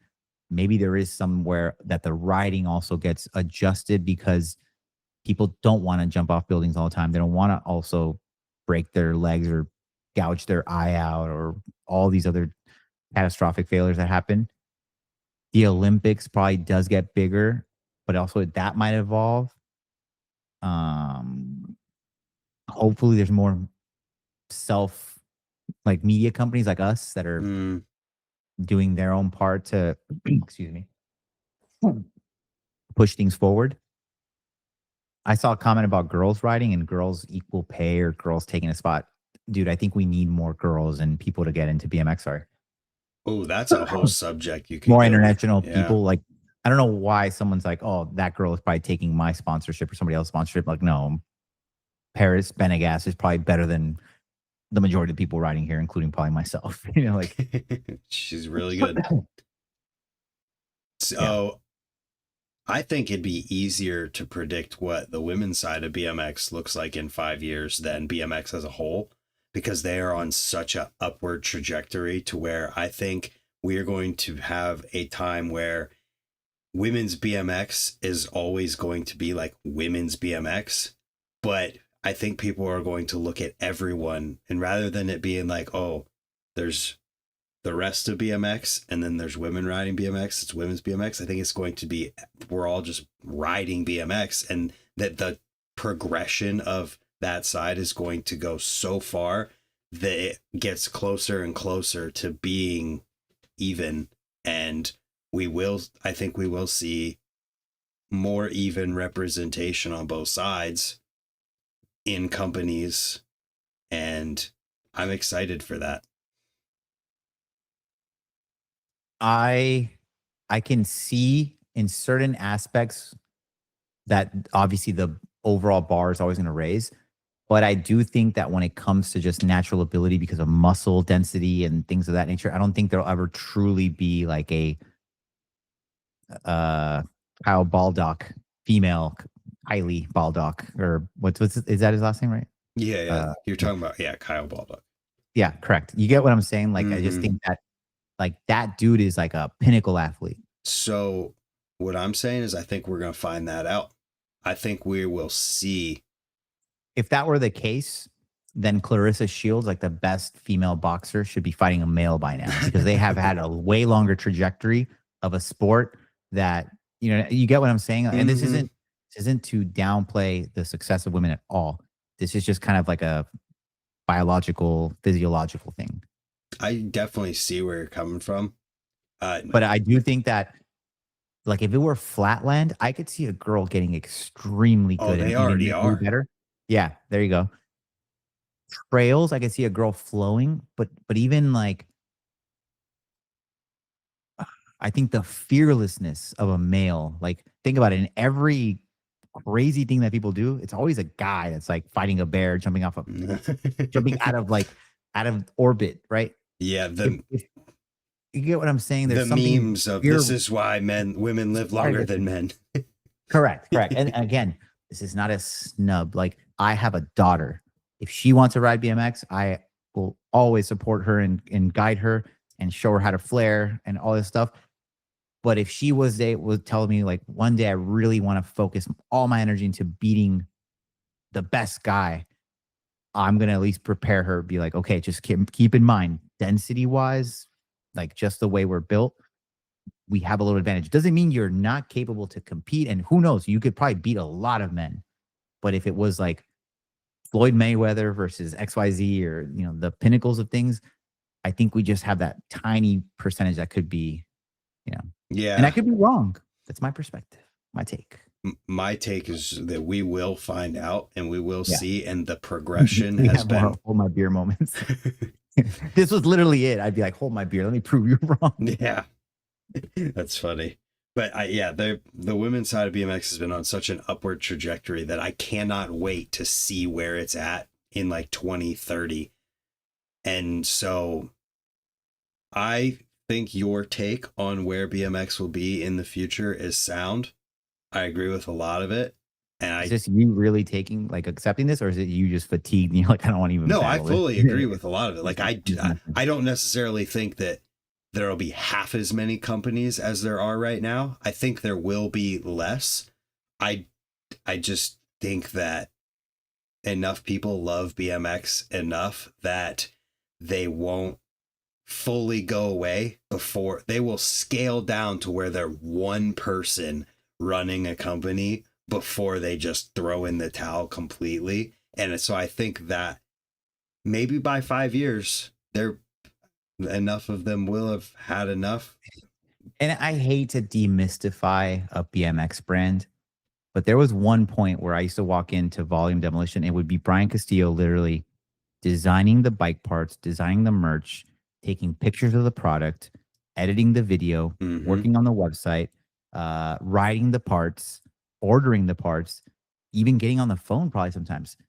And so I do think there could be a world where there could be more tree bikes and different brands that unfortunately cut out the BMX pro aspect and they just give parts to influencers. I told this to Nate Richter yesterday, or no, earlier in the day today. Damn, my brain is shot. Yeah, we're getting close. I told him, I was like, we were having a discussion that they have a new perspective on how they're running things over there. And that like we were talking about it, and some of these writers do not want to share this promo code or do things like that. I was like, find 4 or 5 YouTube channels that you see are emerging, that they have like 20, 30, 40, 50,000 followers, and that are business savvy-ish. And it's like, hey, you don't have to go and do a how to double tow it video or go do a truck driver down a stair set, but you could do an interesting video as to the 3 best hubs in BMX and which ones are the best. And by the way, the 3 promo codes are down below and you can buy my product right now. Yeah. Affiliate marketing. Yeah. And so everything you just said is kind of part of why I think that before we see half as many companies, we will see a lot of companies that are scaled really far back and Who be is Siegel Jones, lame guy? Is this cunt still crying about shit companies going bust? Probably came from Instagram. I'm telling you, like YouTube people are usually a lot more open minded, and then there's like dickheads that just want to come in here and I don't rile things even up. But see what you're talking about. maybe yours is delayed, or maybe mine's ahead. Unless you have like some sort of blocker. I don't I'll send you a screenshot. Okay, because I don't see anything like that. Well, either way, I agree. I think we will see less companies. I think we'll see less pros. But I think that companies focusing on fewer people will be a better thing for those people and will help like the whole of things, and it will return, it will be part of a return to BMX in the industry side of things, like working or riding for companies and being in that world, to being an exclusive prestigious thing that it just feels like it's less and less now. Make sense? Yes. Who just texted me and said that there's X Games medalists that are doing stunt shows on the weekends to pay the bills. Crazy. And yeah, I mean, I believe it. The alternative is they can get a job and then they ride less and then they are less on point. So, it is that, not everybody can afford to build an amazing backyard like Kyle Baldock or Daniel Sandoval. Yeah. So you guys should nationwide pick out some badass locations like a tour. Oh my God, dude, I've thought about that. I mean, I literally did it. I bought a bus because somebody, I guess, after certain cycles, people are like, they don't know who I am, or they're just like, who's this bozo talking shit? They're like, why don't you do something about it? I was like, I did. I bought a tour bus. I would take the dudes on trips. I bought ramps. I would do stunt shows and demos and things. Fed a bunch of dudes. Like, I've done a bunch of stuff, so. Yeah. Oh, damn. Billy Perry's in here. Billy, you're just in time for us to get through Billy. our agenda. Best beard in BMX. That's my next video. Like, BMX beards are dead. That's funny. I'm sure he's laughing. That is so funny. Billy's just in time. Shout out to Billy. Got a non-endemic check. We got a non-endemic sponsor with BMW. Not just BMW, but M. Like, I don't know if Bill, you remember when I had the Laguna Seca M3, but we were talking about that yesterday, that when I got that car, like, obviously blew my mind because I was like 21, 22 when I bought it. And so many people to this day are like, man, I got into BMWs because of you. So now I'm sure infinitely more people got into BMW because of Bill. Yeah. That's like the end game, right? I guess not end game, but there's Bill. He's just in time for us to have gone through all of our questions, and I would love to have sent him the link to join, but I'm so tired. No, I don't blame you. We can't. What time is it now? 11:45. Yeah. Yeah, we can't do what we did last night again. I didn't do crap with you. Yes, we can't go on. How long are we in now? You have the time. I don't see it. 2 hours. Okay. Hicks's BMW was my BMW. He bought it for me. And actually, fun fact, he got it stolen. Bastard. Oh, no. Yeah, I had bought a lot of cars that I would buy a car and I would find some BMX homie that was interested in buying my car and I would like lease it to him. I'd be like, all right, pay me over the next like year or two. Yeah. Here's the thing about BMW. That needs to be a sticker. Yeah. Oh my God. That is hilarious. What's a sticker? I don't know. I think it's marketing. Wait, what did you just say? Oh, no. Here's the thing about BMW should be a sticker. Oh, yeah. I got so many people that had typos yesterday and they're like, bro, I love that your first love was BMW. And I was like, that too. But yeah, I think you meant BMX. Yeah. Just come back for part 3 tomorrow. Yeah, Billy Perry. We expose him. Oh, yeah. I mean, I'm down, Billy. If you want to jump in here sometime, let's do it. Have you had him on here? No. Oh, he's the sickest human. He's such a nice guy. I was just on the phone with him earlier today because me and him, we went to Dubai together. He conned me into splitting a Dubai trip, which is very pricey, but it was fun. And then we ended up getting shafted by some Dubai sheiks that sold us like basically bathrobes for $400. And Billy was like, bro, it'll be good. Like, we're going to get a sick thumbnail out of it. And I did actually do a flare in a full, like, Whoa. Dubai chic, like the whole thing. I'll have to upload it again. That's so crazy. Bro, the craziest part was Bill and I are randomly in a part of Abu Dhabi. Like, I never in the wildest dreams would think I would ever make it to Abu Dhabi. And a taxi rolls up and a kid takes his BMX bike out of the taxi and he comes up to Bill and I he's like, Alfredo, I learned to bar spin because of you. And, or no, I learned to bar spin because of Billy. And I learned how to fix my bike and do the XYZ because of you, Alf. It was like the coolest thing. And then he ended up like coming to a bunch of spots with us. Like, it was sick. I hope Phil's still in here talking. That is the full circle like moment that really kind of puts perspective into the types I remember of the video things. of both of you riding in Dubai skate park. See somebody that's the cool, because I had the popularity when I was like just a core BMX dude that rode for volume bikes and demolition. And it was like I would get recognized at some skate parks. Mm-hmm. But when I started making YouTube content, all sort of stuff, I would be at the most obscure places. Like, I remember one time I was at this random dive bar and this guy like creepily makes his way over and whispers in my ear. He's like, I love your videos, Alf. And I was like, let me buy you a shot. And I was like, as long as you don't rape me after, we're good. Yeah. You don't have to whisper. Yeah. I'm sure it sounds wild in here. Actually, at some point, I meant like you. Does this do anything? Yes, it did. I was saying that as you talking to him. Like, hey, dude, you don't have to whisper in my ear. Like, you can You're sit. telling me not to do it. No, like you sitting there and have this guy whispering in your ear. Yeah. If it was me, I'd be like, hey, dude, you don't have to whisper that in my ear. I just never wanted to make it awkward for people because I was like, people geek out when it's like your first time meeting someone. They're just like, oh, they don't know how to act. And I don't like spoiling that first experience. Dude, your voice changer. Oh, is it still on? Okay. What does it sound like? High pitched, like helium balloon. But that's what it just sounds like. You talking in your ear now. I sound like a mouse. Oh man.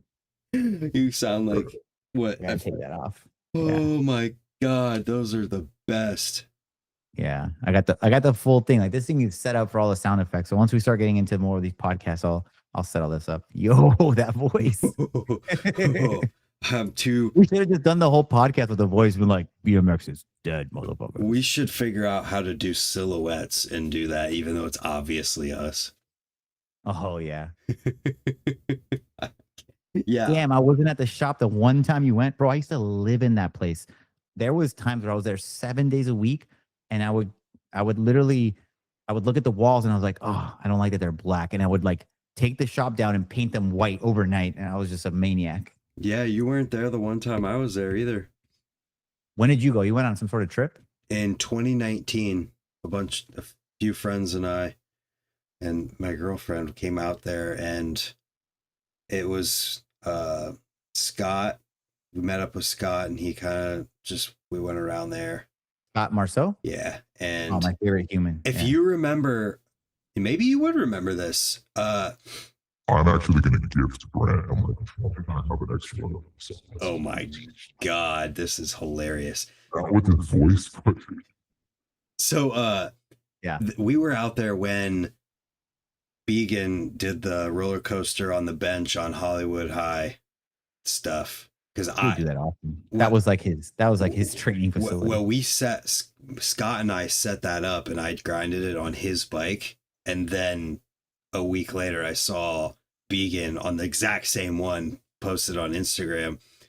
It was just a funny time, but I don't remember if there was really anybody that I knew in there at that time when we went in. 2019 was like, that was probably pinnacle of we were getting pulled in so many directions and all these other opportunities where I literally just had to have like the employees running it. But like 2015 through 2018, like that era, I was in there all the time because I was constantly making content, constantly doing all this stuff.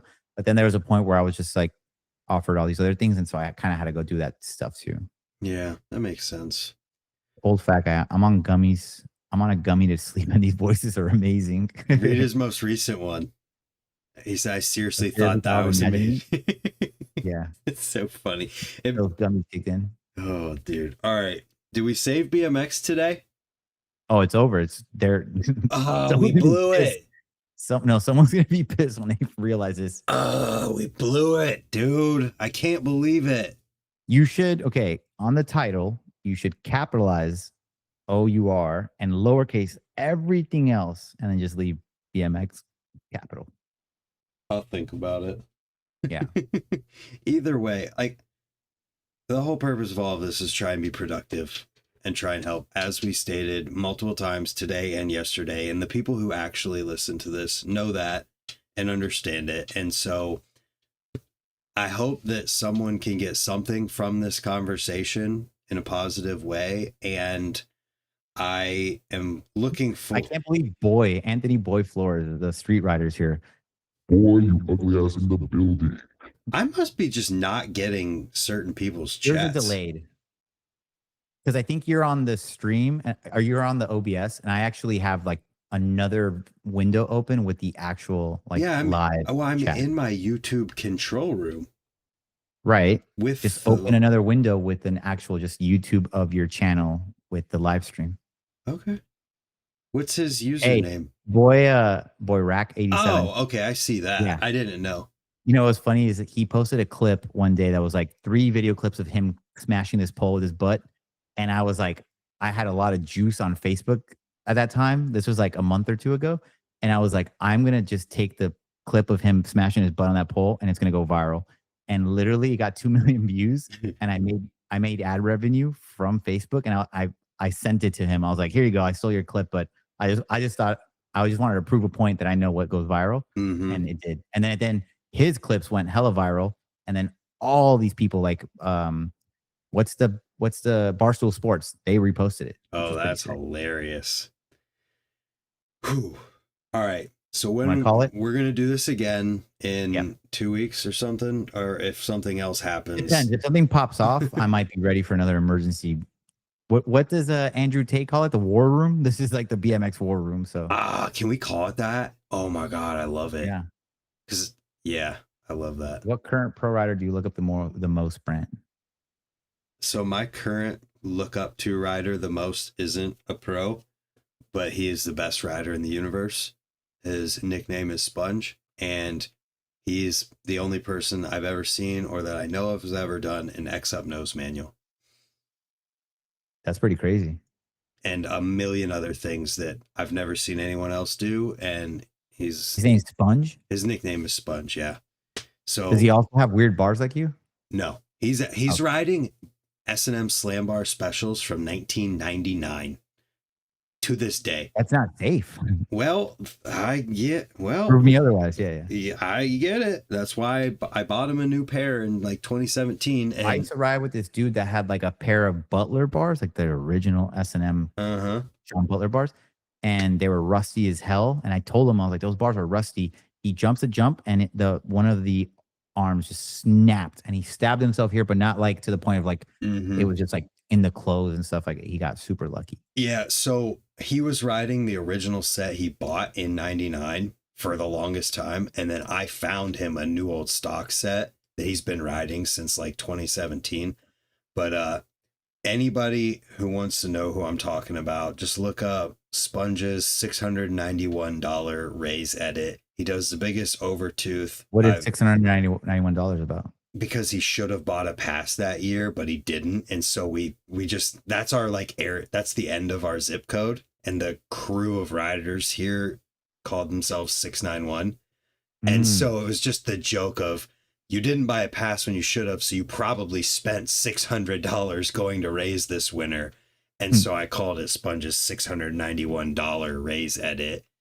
That video got posted twice on the come up in one day because I think somebody posted it, then somebody else didn't see that it got posted. And everybody we hired was stoners. And it was on there twice. It did amazing. He did the biggest over toothpick that I've ever seen anyone do. And you just have to watch it. There's a reason he's my hero. I'm going to go and ride at his house tomorrow, and I'm excited for it. But we will be back. If we have to enter the war room, This is it. Like you have to now, just from now on, Alf and Brandt's War Room. That's what I'm gonna call it. I love it. Spell War BMX. WOUR. Oh my god. Okay. Is that it? We're gonna call it. That's enough internet for me. I don't want it to end either. I don't either, but this is going on 5 hours of us doing podcasts in the last 2 days. War Room. See, I better get some DMs or some comments on Instagram. War Room. The More Room. More Room. Oh shit. And Billy. Yeah, we should get Billy in here. Billy, all he's got to do is hit one of us up and say he wants in, and we'll do it, and it'll be fun. And I'll be excited for being able to bring more people in. It's easier than ever before to do it. So and it looks great. Like this almost feels like the closest thing to just being in the same room. Yeah, a lot of people will leave comments saying, like, if I sit like this and I go like this, it looks like I'm sitting in the person's lap. But it's more intimate that way. Rixing is popping off right in the middle of this era. Yeah, but that's because of Bill. We'll talk to him about it. Yeah. But all right, guys. Well, you know what to do. Like whatever else people do on socials nowadays. And all that bullshit. Yep. This has been the first War Room with Alf and myself. And there will be more. War Room. The More BMX War Room. More war. All right, everybody.